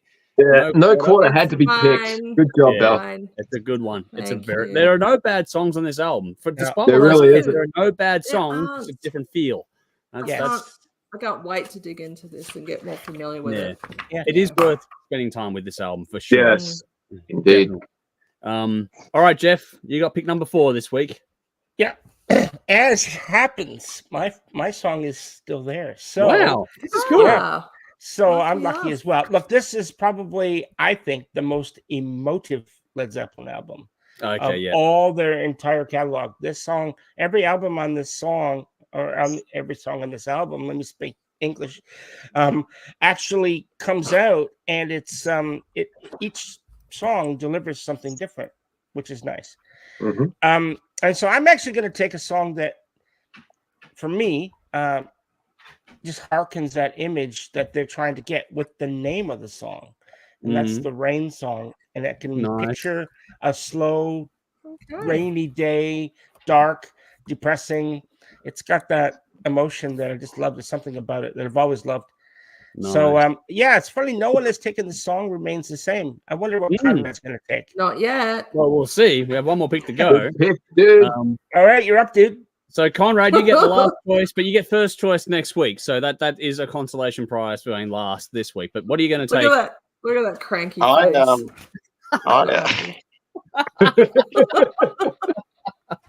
I remember watching this movie, the film. I saw tripping the balls same on name? acid. Yeah. I was tripping balls on acid. Wow. Tripping balls on acid. I don't advise it. Don't advise watching a song remains under the influence of acid. It's pretty Or scary. Pink Floyd. It's pretty fucking sober, dude. Oh, wow. Yeah. All the Looking Beatles' pretty Yellow frightening. Submarine. That's Yeah, kind of sounds trippy. like Pretty frightening. So don't, for any children watching, don't we're a watch this children's on show. acid. Yeah. No drugs. Don't do it on acid. So yeah, song remains the same. It'll be. The song remains the same. Yeah, there we go. I imagine. You took it. Yeah. Nice, Conrad. Good song. It's going to be interesting to see how the audience would go with this one over the voting post that goes up in the coming week. But just to recap here, Dave took Over the Hills and Far Away. I went Jamaica. Bell took No Quarter. Jeff took The Rain Song, and Conrad has chosen The Song Remains the Same. We'll get your votes in a post coming up in the next few days, but just keep your eyes peeled. It's a fucking great selection of songs. For those that have just tuned in, no, I'm not disabled. Wow. I'm not bedridden. I'm not disabled. I'm not bedridden. I'm just lazy. I'm just lazy. Okay, now I'm going to interrupt for a second. Jeff, can you play the Rain Song? Can I on guitar? You mean? Yeah. Yeah, I can play it. Yeah, like the actual open tuning version. I haven't played it in years. Like I said, remember last week I was saying that going back and listening and playing these songs.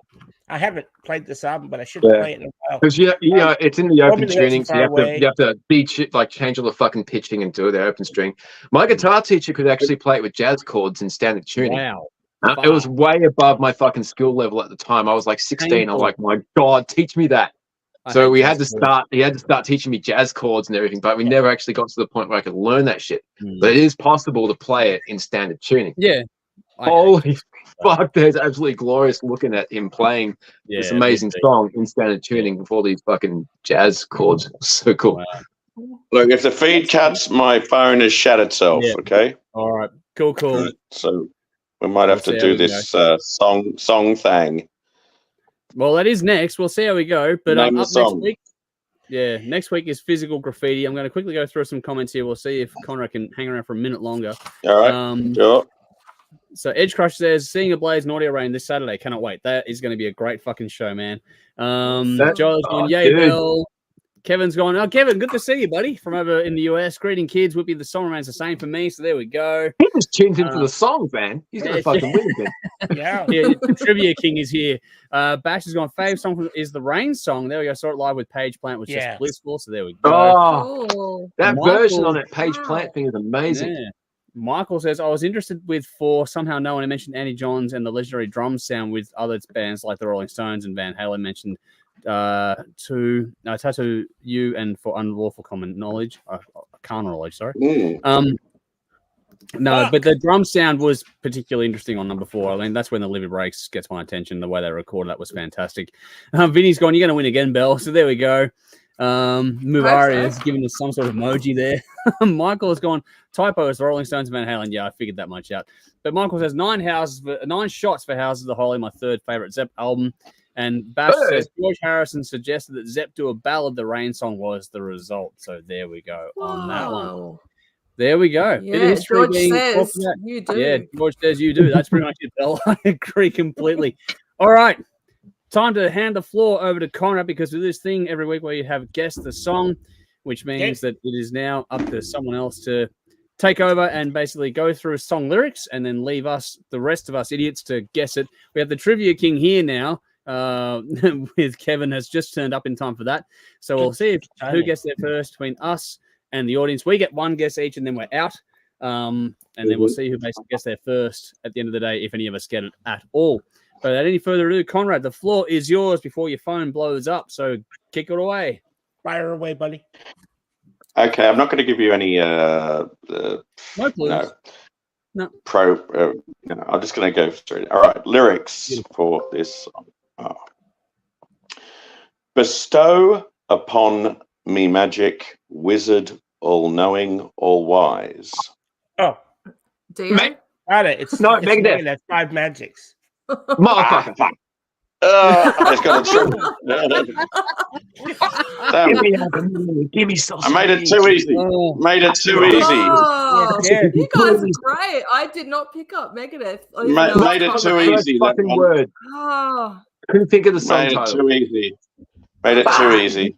Okay. Wow. I just heard Wizard and I thought Dio. That was obviously my the fault far. I too, think that's probably the quickest one we've ever had. I think. Yeah. No, No. I've been faster on everything we've done. So I Yeah. have the- Okay. Andrew said they released their first album in 1970. I picked Black Sabbath. Yeah. But also when I did No, I meant- Maiden lyric, and it was I meant the bang. lyric wise. No, the lyric I thing. got Yeah. that too. I've got that too Yeah. because I did the Yeah. Iron Maiden one and it was bang straight away. I think Dave got it that one. Wow. Yeah. Wow. So, don't worry, Okay. you're not the fastest one here. That still Maybe belongs we all to need me. a backup in case this happens. It's like, well, I'm gonna have to. Yeah, I'm gonna have to make them a bit harder in future.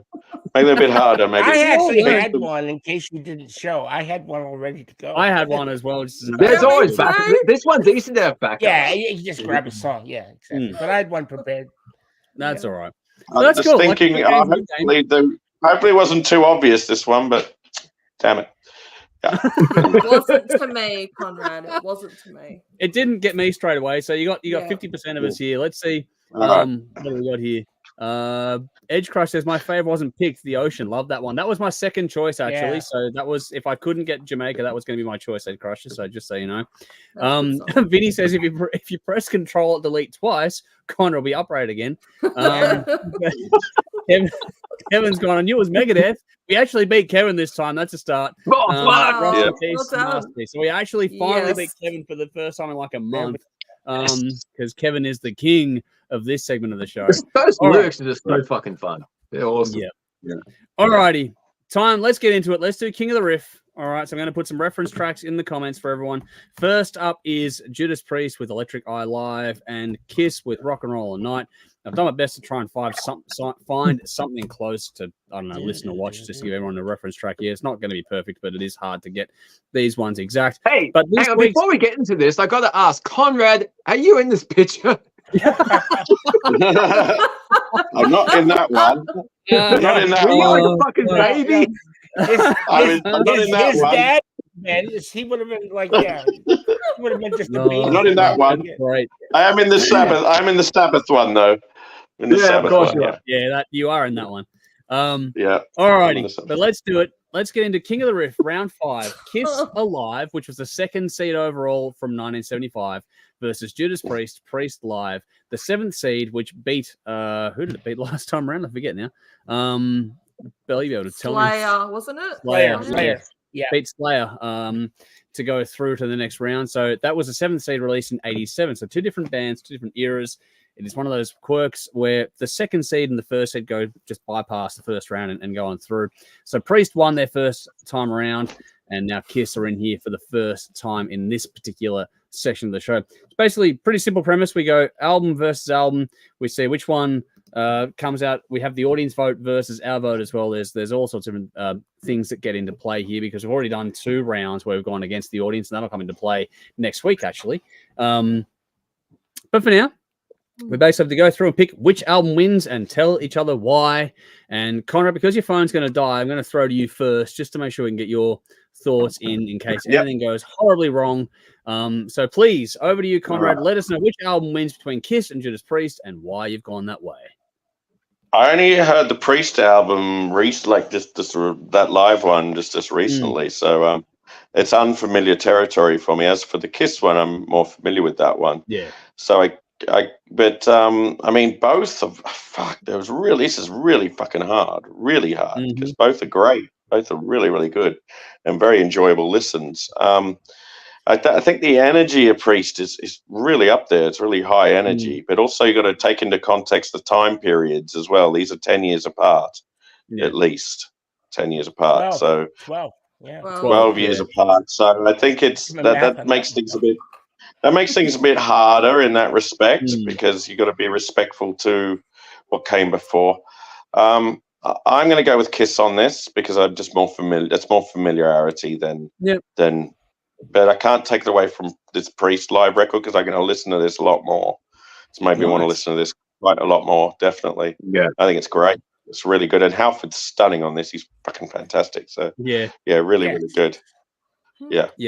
Just as a brief spoiler, the audience vote's pretty close too, so it wasn't a heap in it. Yeah. And I don't know who's like the problem with some of these live albums back when these were done. Are you getting an honest response from the audience, or is it that taped thing where they put it in afterwards and they mix the audience in later? Yeah, so it's I think in that time period, that time period, I don't know if they're still doing that today on live records or not, but. You don't get many live albums today. That's the problem. Yeah, you don't. Yeah, fucking. It's a shame. Like streaming a lost art. Yeah, I think live albums and the box sets of rarities and studio demos and all that. It just doesn't. I'd like to see that definitely return. Maybe a band to a big live content-hungry world. It's one of the easier things you can do. So I would like to see it come back. No, I got to give credit to Pearl Jam because if you go on their Spotify, they've got like 100 live albums. In the compilation section, if you scroll right down, they've just released all their live albums, which is cool. And I think they're playing here. They're playing here at the end of the month. Actually, they're playing. They're playing over there. Us here in back. They're doing a stadium. They're doing a stadium show at the end of the month. Wow. Actually, they're playing at the end of the month. And I met Nick Mason that night. Saucer Full of Secrets. Nick Mason. I'm working on that. Wow, nice. Yeah. I'm going to hope and try and get a drumstick on that one. I'll ask for a drumstick on that one. And I've got, who have I got? I got Gary Newman. I got Gary Newman this week. Gary Newman on Saturday night. Gary Newman and Scorpions as well this weekend as well. So. Just Scorpions while you're at it. So I've got to decide between. I've got to decide between Scorpions and Gary Newman because they're both on Saturday night, and I've seen Scorps quite a few times. Seen Scorps, but I have seen Scorps a few times. And I've not seen. You've seen a band, you haven't seen the other one. I've seen Scorps quite a few times, so I'm going to go with Gary Newman because I think not seen. He put an album out a few years ago, 3 or 4 years ago. I think the Nomad or something, and it was absolutely stunning. Yeah, he's a very talented dude. Really talented. So I'm looking forward to seeing him. So I'm going to go see Gary Newman. Nice, definitely. Anyway, I'm going to keep us moving. Next up, of course, in this little series here is Belle in the random draw from before. Okay. So, Belle, you're up next. Which way are you leaning? All right. I don't have a lot, but I'll just go through it. So, KISS Alive, first time listen, amazingly. Oh, cool. Was definitely a fun listen. Well, at least that I can remember. I don't remember listening to this. Quite a famous record. Yeah, I know. I've been very much aware of it for a long time. It took me a long time to get there. Okay, good. Well, I don't feel so bad now. But I. Andrew needed a lot of convincing. I was witness. I did. I need a lot of convincing. I've heard that. Is Alive 3 the more popular out of the catalog? No, one. This one. This is the most popular one by a long way. Okay. Yeah. Okay. This album. Why would you say Alive 3? Is that also good? I think Alive 3 is from the Revenge tour.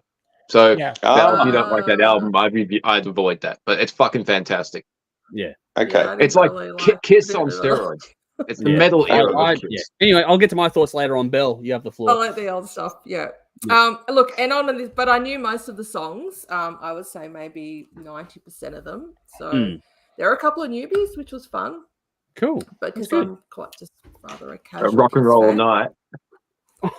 No, I knew 90% of the songs, Dave. Yeah, I mean, to be fair, they're only from the first 3 albums, so they all, Yeah, so I guess I've heard those 3 albums, but anyway, or most of them, 90% of them, let's say.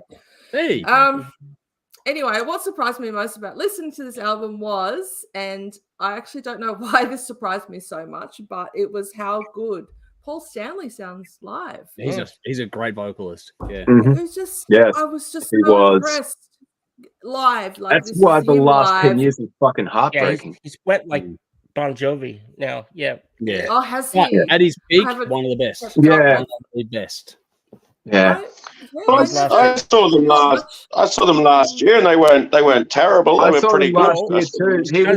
He wasn't what he was. Like, we can talk for fucking hours about Paul's voice. Let's not interrupt Bell. I'm sorry. Yeah. That's cool. No. It was that's okay. cool. It's easy to get That's what we're sidetracked here on for. that. I think we've done that conversation anyway. But yeah, please continue, Bell. All right. Well, what else I enjoyed was how much the band gelled, and how good the guitar work was, and the drum solo. I think I'm getting a thing for drum solos. Wow. And we're getting them quite a bit in these albums. A couple Just quickly, didn't you dislike that about the Metallica one? Yeah, I didn't like a whole lot about the Metallica one. I really didn't like last drum solo. But anyway, I just wanted to bring that counterpoint up. Yeah, I was thinking of that. I was quite mindful of that when I was punching this out. I'm like, yeah, this was cool. This was cool Metallica shit. Anyway,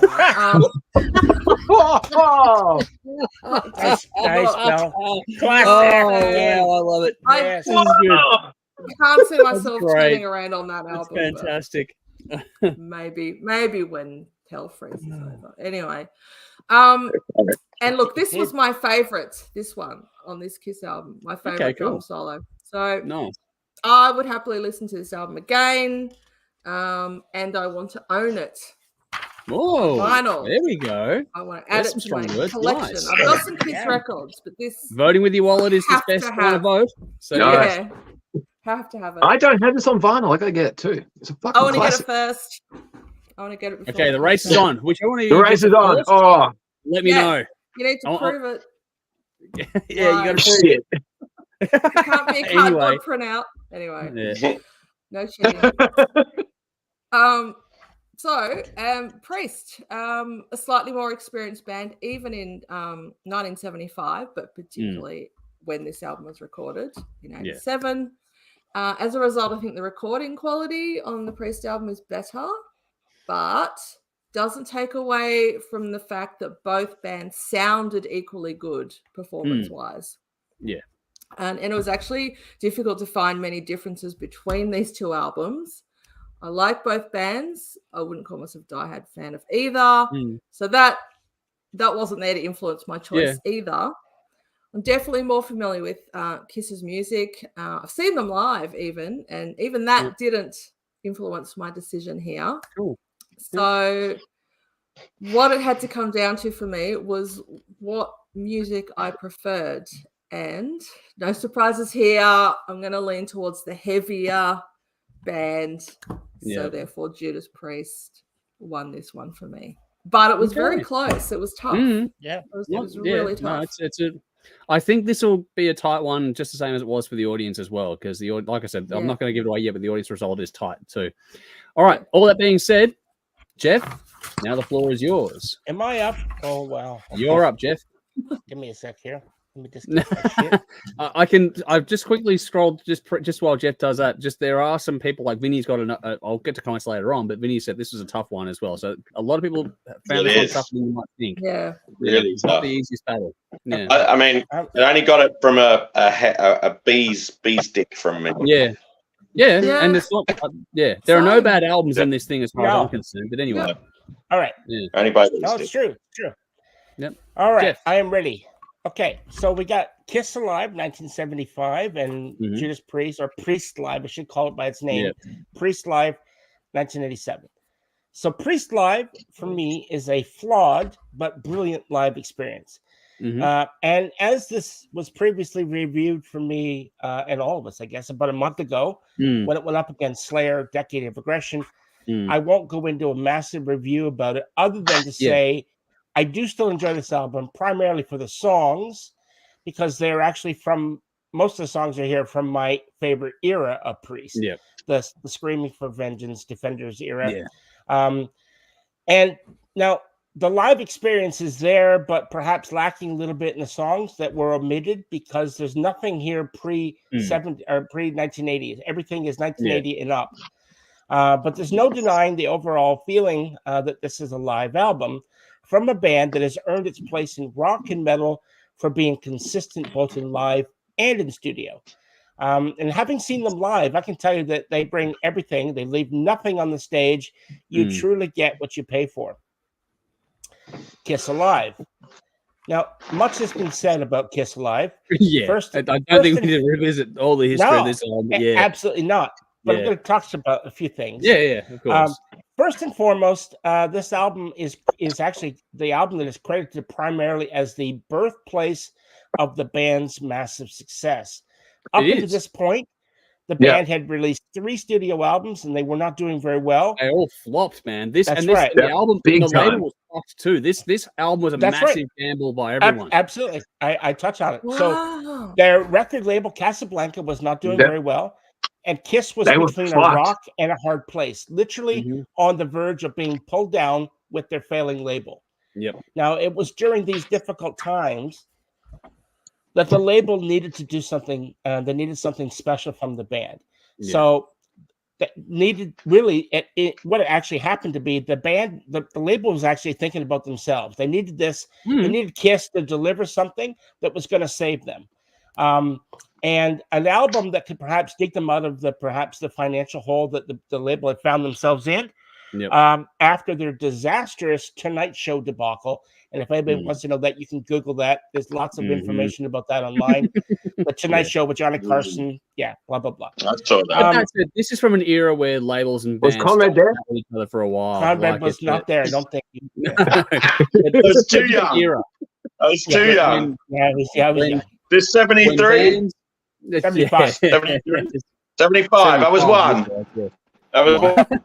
I was 6. Oh, fuck, here we go. Now it's an age off. Anyway. Anyway, look. So Casablanca's CEO, Neil Bogart, came up with the idea of trying to capitalize on the band's energy that they had when they played live, but seemed to lack in the studio. He liked the idea that it would be a relatively quick and cheap way as opposed to making a live album. So doing a studio album rather. Doing a live album is going to be cheap and easier. He approached KISS's manager, Bill Aucoin, with the proposition, and he liked the idea. And the band went ahead and recorded shows at Cleveland, Detroit, Iowa, and New Jersey.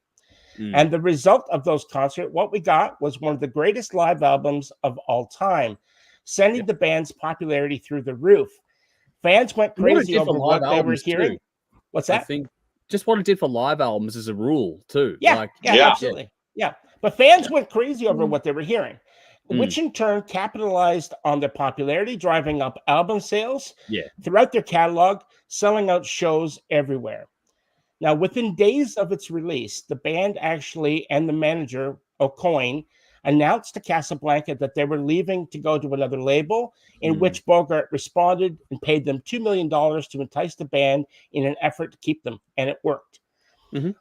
So Alive had single-handedly turned not only the band's career around, but it had saved Casablanca from its financial woes. The album would go on to sell over 9 million copies worldwide, making it one of the biggest selling albums of the band to date. But there's a problem. It's not really a live album. I was waiting for that.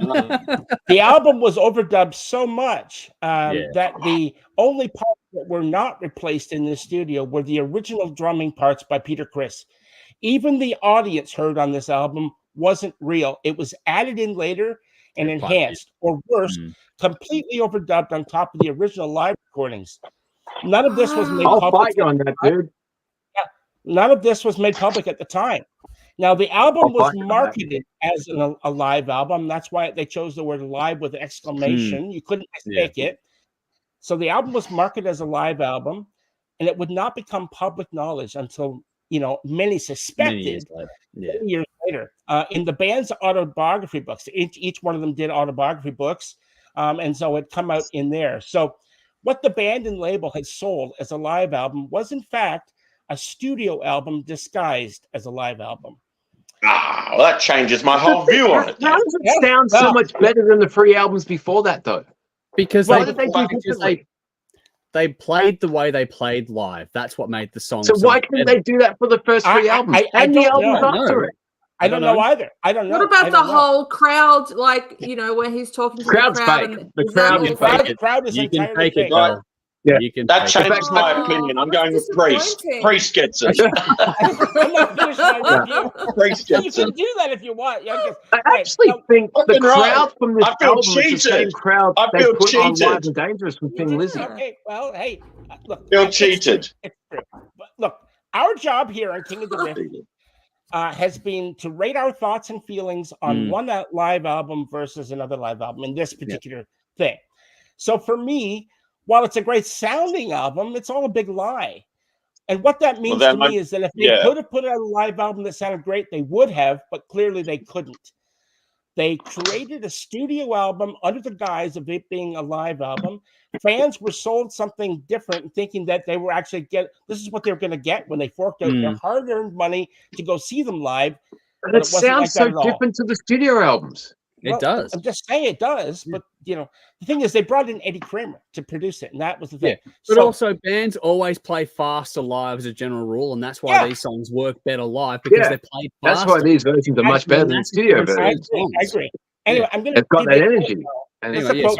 Go on.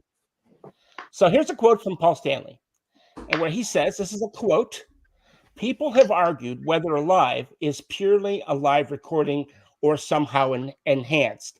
The answer is yes. We enhanced it, not to hide anything, not to fool anyone, but who wanted to hear a mistake repeated endlessly? Who wanted to hear an out-of-tune guitar for what? Authenticity?" And they're not alone in this, by the way. They're not alone. Yeah. They're not alone. Everyone, oh my God, Andrew's defending KISS. What the fuck happened to you, dude? Yeah. Like big hat. I'll sit back. I'll let you do my work, man. This is cool. All right, I've trained you well. Go forth, be Dave. Go, yeah. Well, all right. Look, in regards to what that quote was, okay. Now, I think this goes to the heart of the matter. Paul argues that it's not really to fool anyone or hide anything, and I think that's exactly what it was and what it did. Paul misses the point. And perhaps through design or simple ignorance, but people buy a live album because they want to hear the band as they sound live. That is the whole fucking point. Or to revisit what they were like when they saw them live as a memory. Yeah. Hang on. So Jeff, in a live concert, if somebody accidentally fucks up and knocks over a microphone stand, and you can't see that in a live album, are you cool to have a live version where the vocals suddenly cut out? How do you know what? Oh, the singer sucks. He missed the vocals. You don't know that he knocked the microphone. What's the point of a live album if you can't put out a fucking live album? But you don't know whether he sucks or if something bad happens. It's not visual. But as a counterpoint, Dave, what you're saying, all these albums were recorded over multiple nights. So I think that defeats your argument. Correct. Whereas the Priest, different. Anyway, the Priest was recorded in one night, and there's no fucking overdubs. Anyway, now this album sold concert tickets for years to come. Yeah. It put people in seats. It would help sell their merch. It would go on to sell their albums from their past catalog. It changed would sell albums history. from catalog to come. And then it let them do Destroyer. Yeah, all based on the proposition that this is what the band sounded like live, which is ultimately not true. And by the time that people found out, it didn't fucking matter anymore because the band had firmly established themselves. 40 years people went to see this band after this album, and that's exactly what they sounded like live. No, it's not. That's why people thought when they saw them live and they heard the album, they go, "Why is it different? Why didn't they sound like this live?" That's why people were wondering, is this album doctored? And yes. So while they weren't the first band to do it, and they certainly won't be the last, bands will often fix their mistakes before their release. It's a common practice, and it's been done for years. There's nothing new there. It's easy to do. Rarely has a band re-recorded a live album in the studio so that almost nothing of the original recording was left, and then marketed that as a live album. A live possibly Thin Lizzy Live and Dangerous. Possibly, what to expect when you drop your money to go see them. That hadn't been done before. And in this regard, KISS is true pioneers in this regard. So it could therefore be argued that their entire career hinged upon this one point in time, and had this live album been released as it was recorded without being so heavily doctored by, the magician Eddie Kramer, their career may have instead been a forgotten footnote in the annals of rock history, rather than the behemoth that of the music world that they became, often imitated but never duplicated, and the benchmark for band merchandise, which is copied by everyone to this day. KISS created an empire, which will go down in history.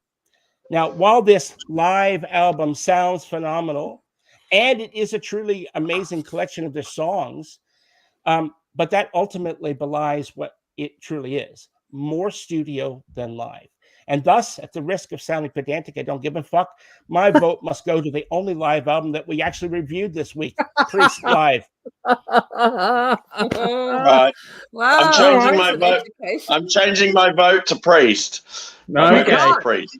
Let's see how this plays out. All right, Dave, let's go I to feel, you. I feel cheated. I feel cheated. Okay. Conrad, we can change after mine. Okay, I'm going to rebut what Jeff says. Okay, KISS versus Priest, two of my lifetime favorite bands. Both legendary bands. Both have been around for over 50 years. Both have an iconic image. Priest pretty much invented the whole heavy metal image, and KISS are instantly recognizable. Both have been through various changes over the years, and both have a singer who is gay. Okay. Paul Stanley isn't gay. I'm joking. Wow. He's been accused over the years, but considering their vocal talents in the last few years, who's got the more lubed up throat? Dave. You do now. You just took a drink. Oh, here we go. Right. I'll go with Priest Live. Let's start with this. Excellent set list. Good selection of classic tracks. And it's obviously from the album that they were touring at the time, Turbo, which is interesting because Turbo is possibly their weakest moment out of their whole discography. And this tour is still fucking awesome. Yeah. It's a good album, but guitar simps, it was controversial at the time. Yeah, sure, it was. The only letdowns on this live album are the songs from that album, with the exception of Turbo Lover by Conrad. Turbo Lover is my first song that I heard from Judas Priest. That song's fucking amazing. I love it. Turbo Lover is a great song. Yeah. The rest of the album, hit and miss for me, to be honest. And those songs are the weaker moments. A good 1-2 punch. Ram It Down's a cool album, though. Yeah. Halford engages well with the crowd. Band sounds great. It's an unusual start to a concert. Out in the Cold is a cool song. Most bands start their concerts with a full-out fucking guns blazing song, and this is kind of, okay, let's go play some music. Cool. Yeah, it's unusual. It's weird. I agree. Any Judas Priest is good Priest. All the songs you want to hear, plus a few surprises. A good document of the band at the time.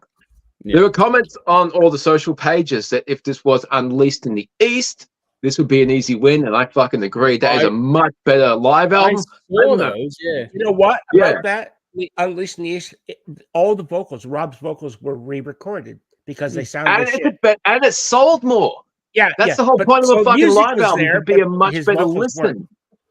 It's a much better listen, and it's a better set list, and it's a better time in the band's career. If it was that album, I would vote for that over KISS. I would, because Unleashed in the East is a fucking great, amazing album. KISS, I fucking love KISS. They are one of my favorite bands. I have 7 t-shirts. I have a beanie. I have a bandana. I got a fucking hoodie. I have every fucking album. I fucking adore this member of the KISS Army, ladies and gentlemen. If you can't tell, I have no shame. This band is fucking amazing, except for Peter Criss's solo album and The Elder and Carnival of Souls when they went grunge. Apart from that, everything else is fucking brilliant. And to be honest, I probably listen to more 80s KISS now than 70s KISS, because the 80s were fucking great. Jade will actually watch music videos with me, and she's like, that can't be Starman. I'm like, yeah, it's Paul. He's just got the makeup on. He's wearing all this fucking flashy shit, and I'm drunk. I'm singing along, so it's all cool. There are people in the world who hate KISS. What fucking miserable lives you must live, because my God, this band is just pure fun. Well, you converted me, remember? So there you go. I did. It took a long time, but man, you got on board. And while Halford is great at engaging the crowd, all of KISS worked the crowd, except for Ace, at least not in a way that can be captured on audio. What Ace did, he didn't sing at this time in the band. He didn't engage with the crowd, but him on stage, he got the fucking crowd going by doing what he did.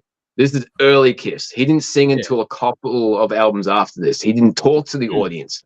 But even Peter Criss in Black Diamond, so, oh, come on! That's Peter Criss.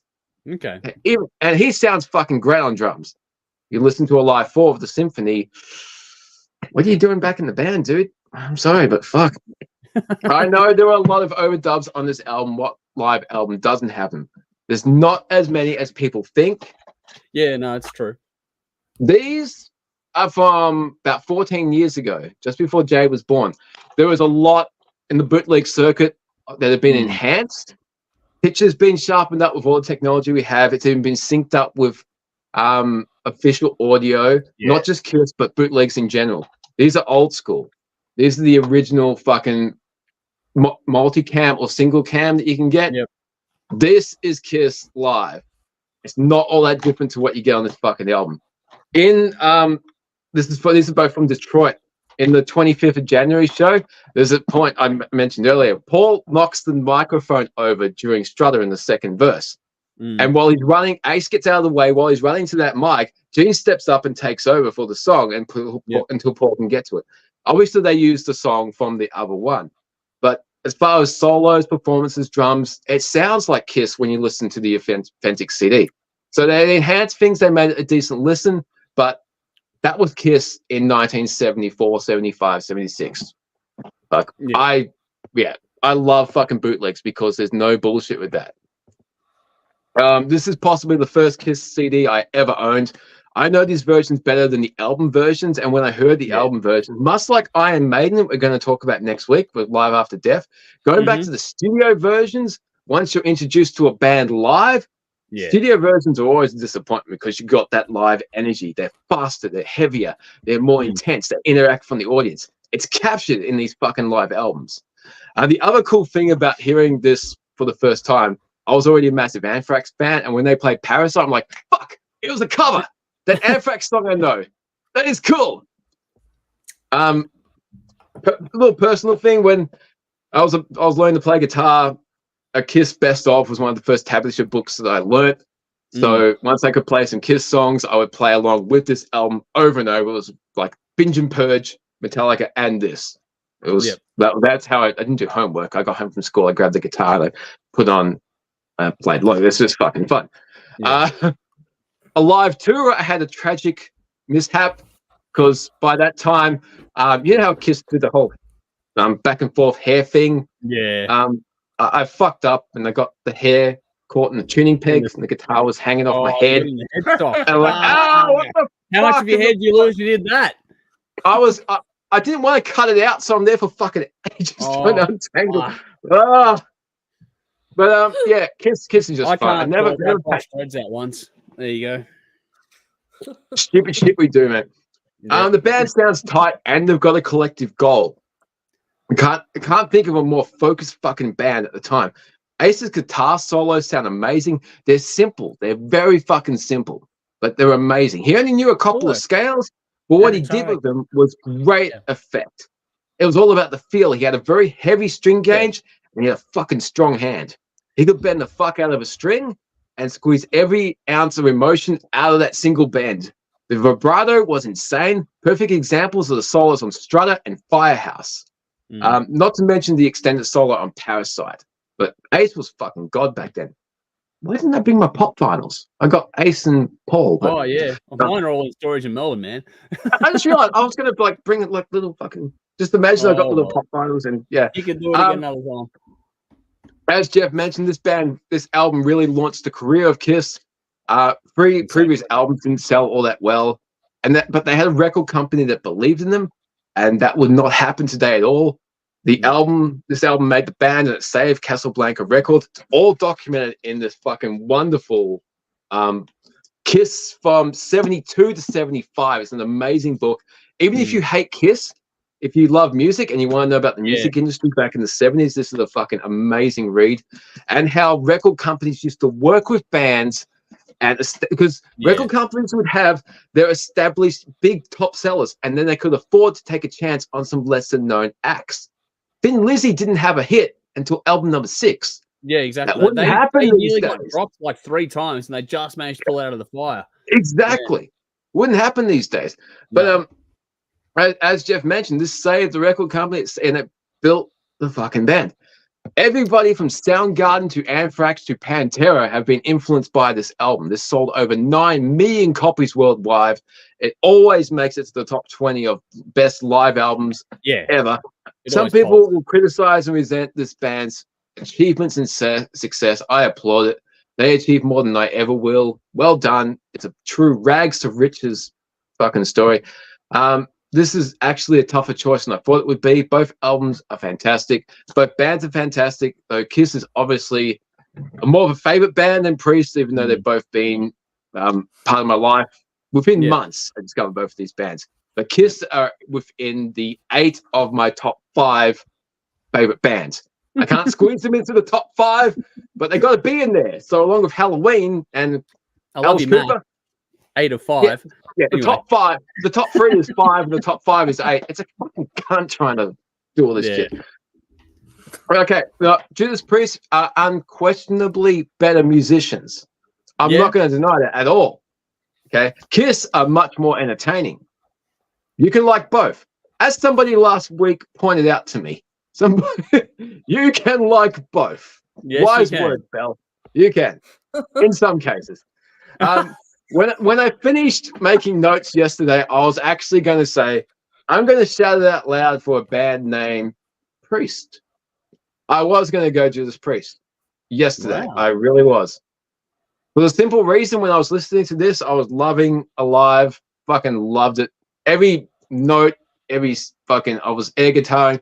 Everything Paul said, everything Peter Criss screamed to get the audience going. I skipped rock and roll all night. It was as simple as that. I'm like, I'm fucking over this song. I can't do it. Like, no. But I have to go with KISS.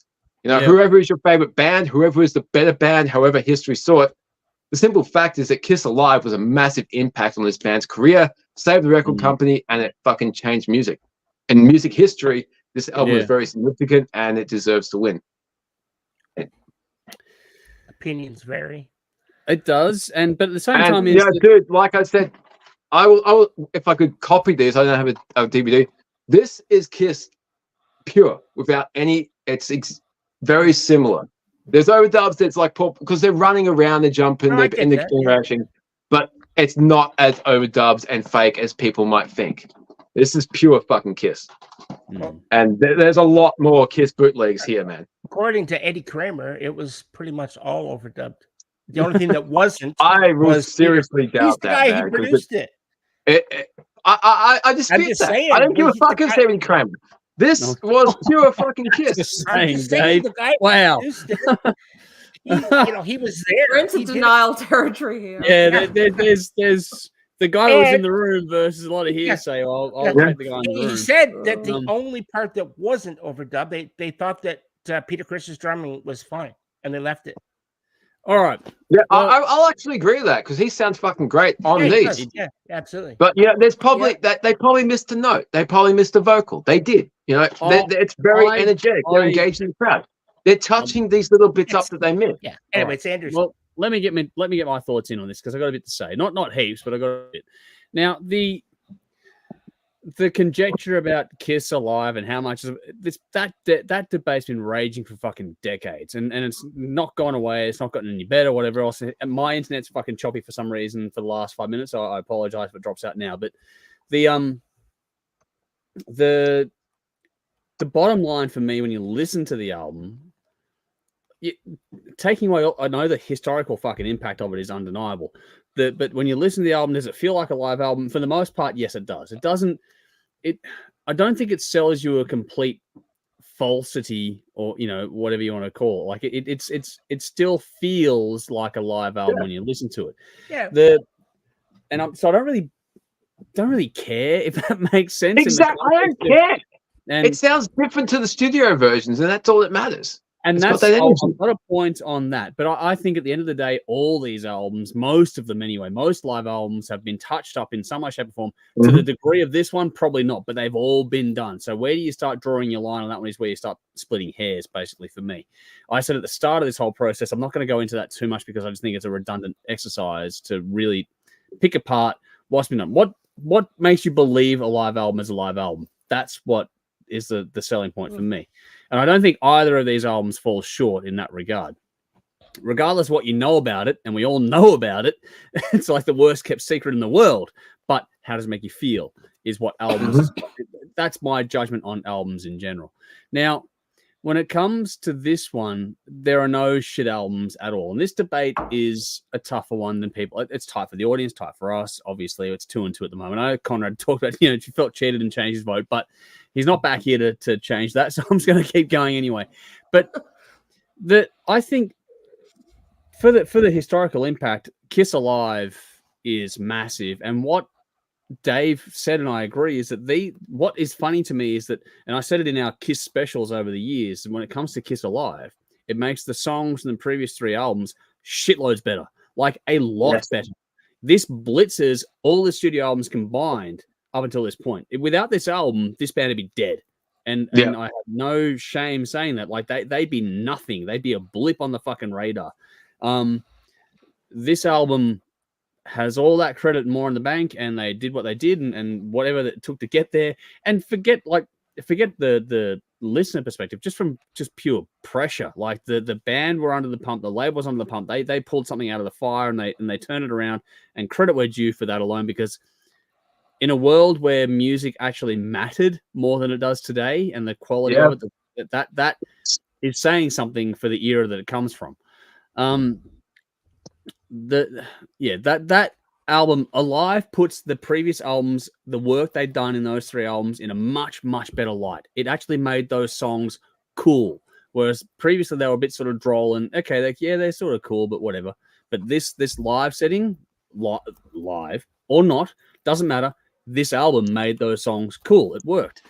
I don't need to go too much into the Priest album because we've done it before. Like, we've all had a bit to say about that one, and it was my vote last time around as well. I enjoyed it against Slayer, and by a fair margin. I don't think I need to re-prosecute that case in that context of how much I love the Priest album. For me, it blitzed Slayer, so it's a fucking phenomenal beast.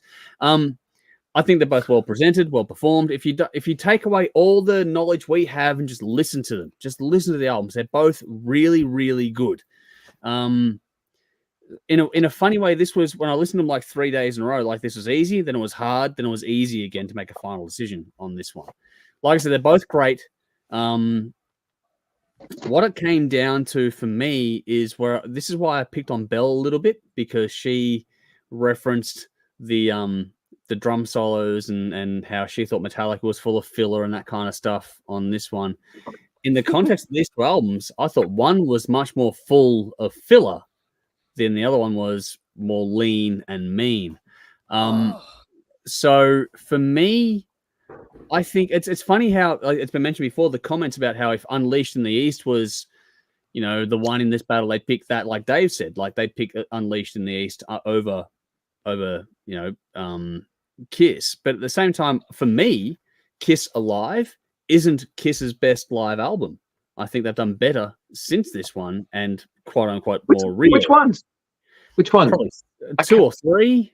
Even the Symphony album I liked more than the Symphony was awesome. 3 is fantastic because it's a revenge lineup, and 2 was my favorite for a while. But I always go back. Fuck it. Kiss is all good. But for me, just in terms of, I think I said it in our last, when we did the garage session with a whole fucking Kiss thing, and we did every album for like 10 hours of Kiss. It was fantastic. Everything.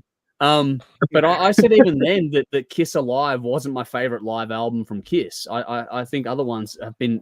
Do you know what, dude? The Animalize live bootleg. Well, it was official. That was fantastic. Yeah, Kiss in the 80s. Was that Mark St. John?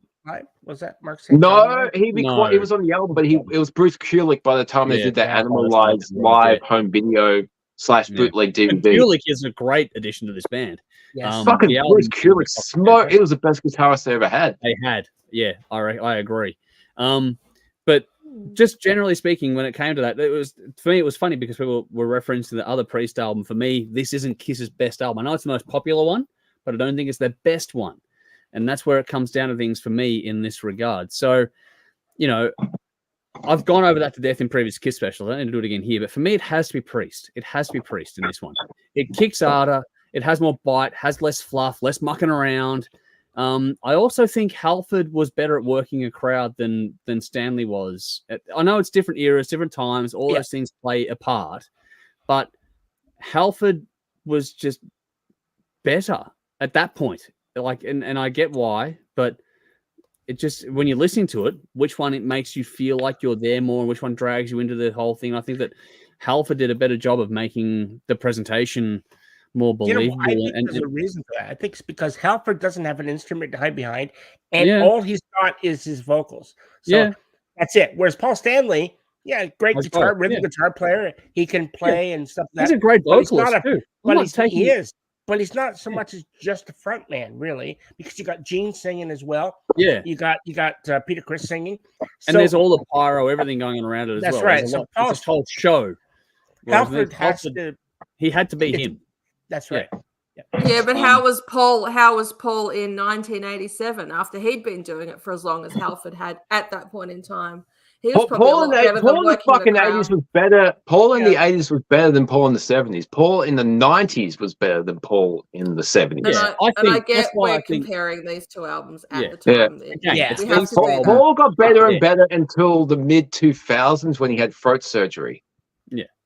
And pretty much killed his voice entertaining us for 30 fucking years. It's like getting a professional athlete to come back from an ACL. It's not easy, or an Achilles. Like these things suck.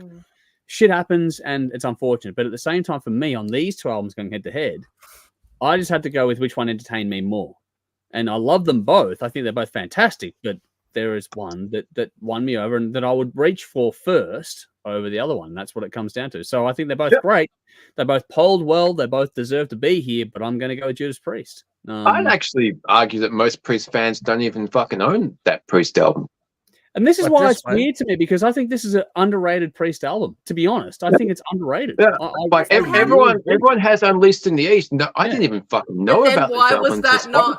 Why was that not in the top 10? I don't know. And this is so. I know it's ridiculous because that album is much better than this. It came out in '79, and it just deals with all their older stuff. And I think mostly their popularity came in the '80s, and that's what people have glossed over. The early stuff is so good, like it's so good.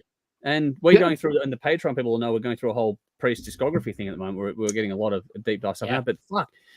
But for me, I know that changes the narrative and stuff, but yeah, for me, in this round, I went the way I did because I was more engaged with one than the other one, and that's what it comes down to at the end of the day. Nothing wrong with either album, but it's just that for me, they're both great, but one just tickled my fancy more, so to speak. So what does Priest go up against now?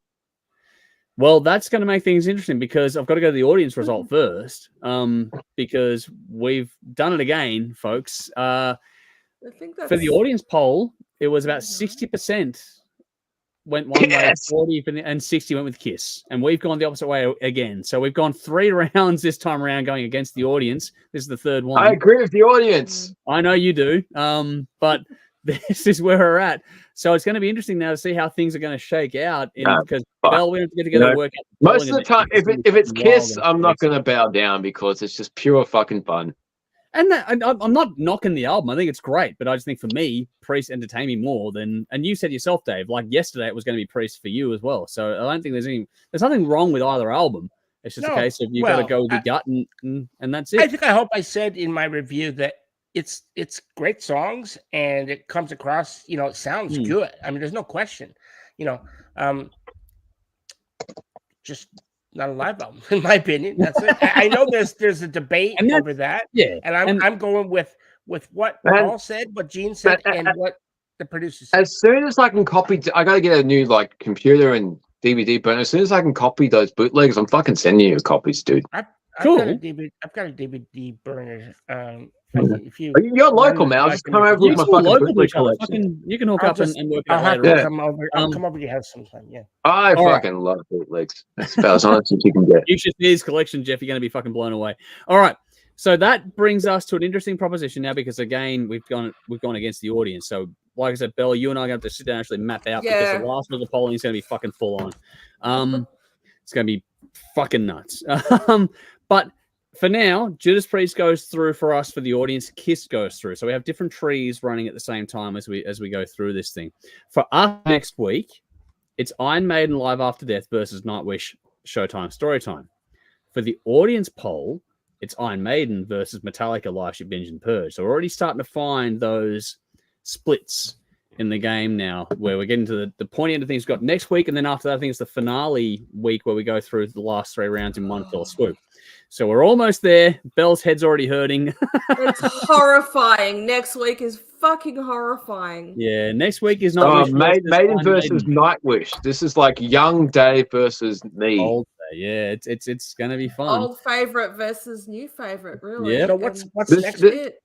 Next week is Iron Maiden Live After Death versus Nightwish Showtime Storytime for us. I still have my cassette copy of Live After Death in one of the drawers over there. It's gonna be a tough one. It's going to be a tough one. We'll poll the audience on something else just to make things interesting, and Belle will work that out. I think we'll have to chat over the weekend to nut out some artwork because it's going to be a bit more challenging from this point forward. Yep. But that's basically where we're at the moment. I'm going to go to the audience comments here just to keep us moving, and then we'll sort of wrap up and get out of here. Vinny said this was a tough one to vote on. It felt like I was leaving a loved pet at a shelter by choosing one over the other one, and that's where it's going to feel like a lot of people. Yeah. That's a horrible way to put it, but I agree. Michael says Kiss Alive Easy. The Priest live album is the keyboards up loud era, and the opening track is weak. Heading out to the highway. Yes. But not high energy, exciting track to be better later. Yeah. Okay. That Turbo album with the fucking guitar synths and all the Priest going glam. I like glam rock, glam metal. Priest. Thankfully, they didn't stick with it long. Maiden never went moving. We got to keep moving. We're running out of time. Michael says, I found Priest live disappointment on its release. I love old stuff live better and later live much better. This is the MTV era Priest, not for me. So Michael's following up there. And again, Kiss Alive has been listening to for 49 years. Loved Use, but it was always side 2 for me that I loved a bit. So there we go. Vinny said it's the 10% that gets you. Rock and roll all. There we go. Yep. Unleashing the East and Touch of Evil live. I love that so much. So Michael's gone. Yes. Cool song. There. That's the live. Vinny's gone. Not sure if Paul is gay, but I wouldn't be surprised if Gene performs his prostate examinations annually with his tongue. Let's find out. Vinny says no one goes near his Carnival of Souls except Gene's. Alan, good to see you jumping in on these ones. Alan says I have a lot of old Kiss bootlegs on vinyl bought from Archie on Jugheads. They became missing link. Nice. Do a solo that went for a whole side of an LP. Those words he speaks are true. I'm not sure who, considering we're all talking for a long time tonight, but we have done well to get where we are today. So I'm guessing not Jeff. I don't know, but anyway, thank you. I know he was pretty good by comparison to a lot of other ones tonight. I Dave myself in particular. But yeah, thank you, Alan, for jumping in. Good to see you. I don't see you comment very often from memory, so no, very nice to see you here as well. Getting a few new faces through as we go through. Michael says Paul definitely more gay than Rob.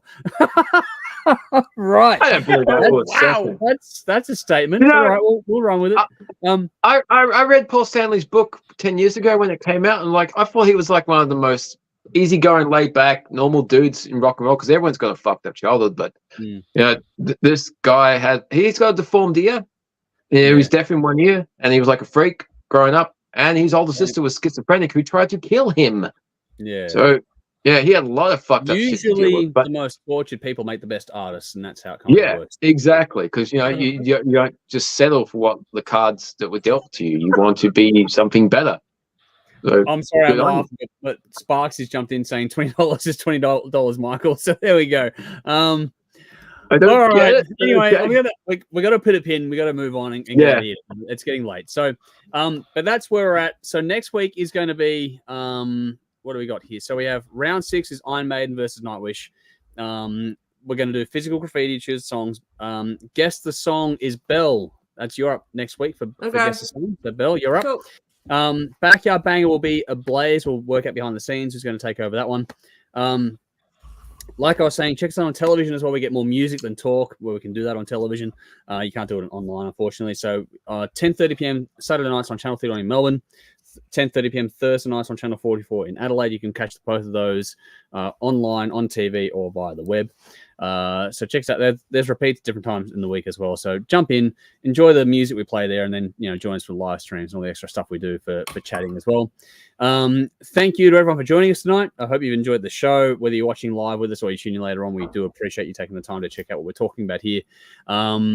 thank you to you guys as well. Conrad, who's already had his phone shit itself, so he's bailed on tonight. But Dave, to Jeff, and to Bill beneath me on the screen, thank you so much for you guys for the time you've taken in tonight's show as well. We do appreciate it every single week. It is the lot that everyone gets to go through, as we've had a couple of people not even get to everything. It's a lot. We put everyone through a lot every week, and we do appreciate that you guys volunteer your time to jump in and have some fun with us here every week. So I do love you guys to bits, and thank you guys for doing it. What do we got here? Check us out. Our links are in the description box as well. So like, follow, subscribe, tell your friends, get people to come in and join us for the fun part. The live streams are fun because they're an entirely different beast to everything else we do. So jump in, say hi, all the usual stuff whenever you join us. And then also, if you'd be so kind, check out our Patreon page too. Join the free tier just to get like a weekly update. That'd be great. If you want to help out a bit more, help us cover some costs and get more done, then check out our Patreon page on the paid level, because just for $2 or $5 a month, you can get a whole lot of stuff out of us. Well, you get extra content that is not seen by anyone else. You get to see exclusive stuff there behind the scenes, which is a lot of fun. We have on those Sunday sessions, which is always good. Great we have a lot of fun. But yeah, that's the usual shit that I got to go through. The correct email, if you want to contact us, the best email is media@thehardrockshow.com. That's the best email to get us at. And yeah, from there, it's just basically we'll go through some final comments, go to the bin or the win of the week, and then we'll go on. Kevin says, have a great weekend, everyone. Thank you. Same to you as well. Buddy. Here. Vinny's going to the bin. Yeah, I haven't forgotten Vinny. It's coming. Don't worry. All right. So on that note, we are moving on to good segue, Vinny. Win or bin. Dave, over to you. What have you got? Yeah, this week has got to be a win. 2 weeks ago, I mentioned my son. This week, I got to mention my daughter. Yeah. On Saturday, my daughter turned 13. I'm officially old. I have a teenager. My baby girl has become a teenager. Next year. Fuck. No, I can't talk about that publicly, but anyway. My God. My baby girl, Jade, she's 13. For those who have seen her last year when she joined us, and for those who saw the Monoskin live concert review, she is an amazing, gorgeous, beautiful, wonderful human. Yeah. Like 13 years ago, becoming a parent for the first time, I saw her open her eyes and look straight into mine. And that is like the best experience you can ever have as a person. And it's something I will never, ever forget. And just seeing her grow, becoming an amazing, beautiful, wonderful, caring, loving, funny. And every parent thinks their kid's wonderful. And that is absolutely valid. I honestly think Jade has never had a bad thought about anyone in her life. And that's remarkable. She knows what's going on. She's a very observant, resilient. She's a very clever. She will fucking come out with the most amazing questions and just challenge me at the most amazing points and catch me off guard. That's what they do, man. And I am always just completely. If she has the question, I will have the answer. I don't care if it's awkward. One for day me. You won't, man. Wait for that. Yeah, but tomorrow we're gonna watch Lethal Weapon. I was talking like she's gone through all the Die Hard movies. Like Friday night, just hanging out with Jade, just watching an old movie. And I was like, okay, cool. You can watch Lethal Weapon 1. There's some boobies. Like, I've seen Titanic. That's cool. She listens to Monoskin. There's plenty of questionable lyrics there. Oh yeah, and the video. Okay, you probably can't see Lethal Weapon 2. Why not? You see Mel Gibson's Little Weapon. She gets double entendre. She's got the look in her face. It was like, oh my god. Oh well. Okay. So, but yeah, she's got a wicked sense of humor. She's like me, like mini me. And I couldn't be more proud. Like, I love her to bits. My daughter's 13, and like every year, every day, it's a fucking blessing. So, absolute win. My baby turned 13. Nice, man. Well done. Well put. And congrats to you and Julia both for raising such a cool kid too, man. Like, you've both done exceptionally well. Awesome. Yeah, she's a great kid. She's awesome, man. Legit, she's fucking unreal. All right, keeping us moving, unfortunately, but we do got to keep moving. Jeff, follow it up if you can. I can't follow that up. And congrats, happy birthday to Jade. That's awesome. Yeah. And let me just say, she has getting some love on the post too the other day. So thank you, everyone who jumped in on that post too. Yeah, including Audio Rain and Utopia Records of all things. That was fucking cool. That was cool. Yep. Oh, wow. Yes. I think the apple probably doesn't fall far from the tree. No, with her it doesn't. Yeah, it doesn't at all with her. In some cases, it probably should, because my God, I hope she does better than I do in some things. No, I think you underestimate how much of a genuinely nice person you are as well. So, are you serious? Here, Jeff. You got a good heart, buddy. Yeah, Dave. I know you've got this veneer that you show to everybody, but we know the difference. We know you. Anyway, my win this week is just the fact that I took a couple weeks off work, and so I'm not have to worry about work for a while, and so I'm happy about that. And I don't normally do much, anyway, but I just needed the break, and so that's my win. And if I had to put something in the bin, I'll just say a name: Aileen Cannon. Go to next. All right, next, we're done. All right, let's leave that to the Google people to go and check out. Belle, over to you. I want to Google it now, but I'll wait. After. Unfortunately, I have a bin, and it is technology. I've had a bit of a shit time with it this week.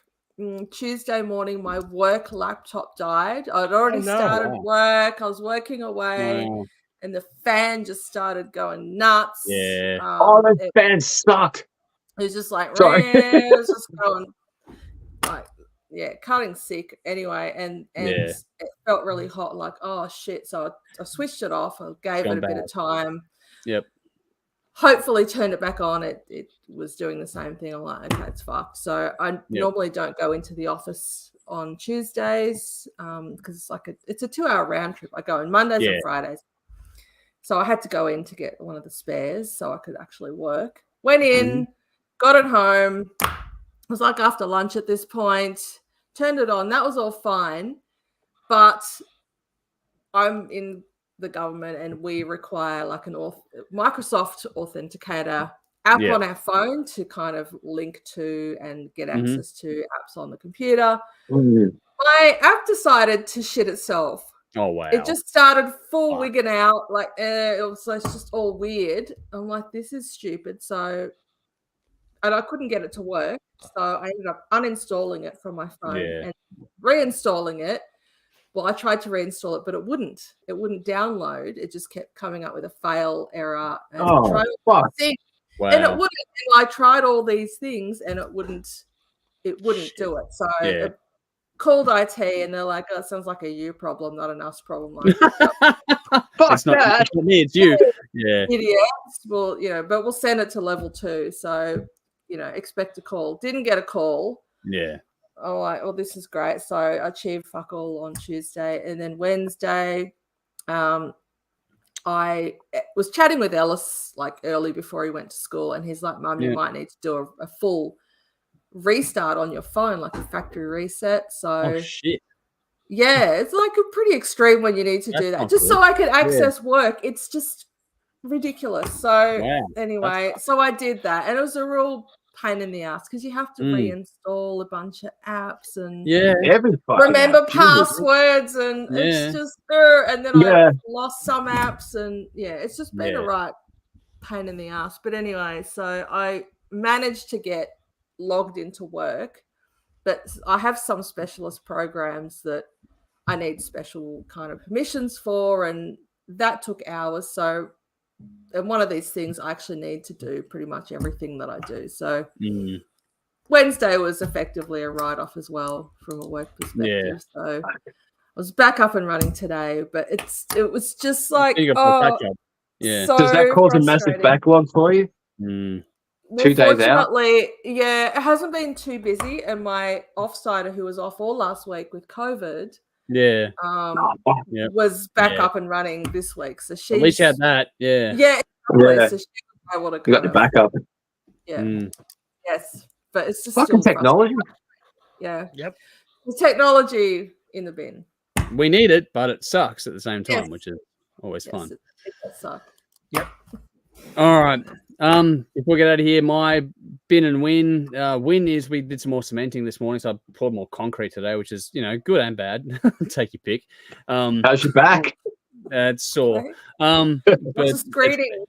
It hasn't stopped being sore since the other week, so it's just sort of okay. I just got to it's one of those things where I just got to ride it out for a month or so, and then it'll sort of settle down as time progresses. But I got through it, so it's all right. But we did some concrete, just a garage slab up top, which is good for everyone, which is going to be great down the line. But it's just it was actually easier this time than last time as well, which is even better. So we get better as we go along. That's a good win. My bin is just general social media fatigue. Like I think all of us here were talking about today in the chat and that we're just fucking over it. Oh yeah. When I put apps back on here, Facebook did not make the cut. Well, Facebook and Messenger. It's all fucking meta AI crap now. It's all fucking suggested posts. Everything that I follow, I don't see. Yeah, and that's where I'm just putting. And honestly, for me, it makes me question where we go in our social media strategy for the show. Like, what's the best way to do it? Because you just know you're not going to hit what you need to hit. Yeah. So fuck Facebook. Just jump on Patreon, jump on Discord with us. You can chat to us directly. Patreon, Discord, and YouTube, I think, are the best ones, generally speaking. We'll be on all of them. We're not gonna not do them, but where do I put my effort? That's the question I've got to put to myself, and that's where, just generally speaking, social media fatigue and just how much you've got to do to just try and make things grow is just a headache and a heartache at the same time. So one of those things where technology is great, but also technology can suck at the same time, which we've obviously fuck AI screwed everything. I think Meta have fucked and screwed the pooch on this one, because a lot of people are sort of going, what the fuck? Because even Instagram's fucking copying it too, so I don't know what's happened there, but but anyway, Vinny's got a bin for us as well. Vinny's gone, my bin was finding out my old high school computer science teacher was caught with child pornography. I guess I could call him a PDF file. Oh my God, that's so bad.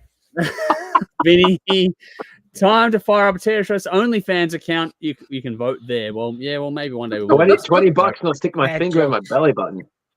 Wow. Okay, on that note, I think it's time to get out of here. So thank you all so much for tuning in. Where did everybody else go? We only got Vinny.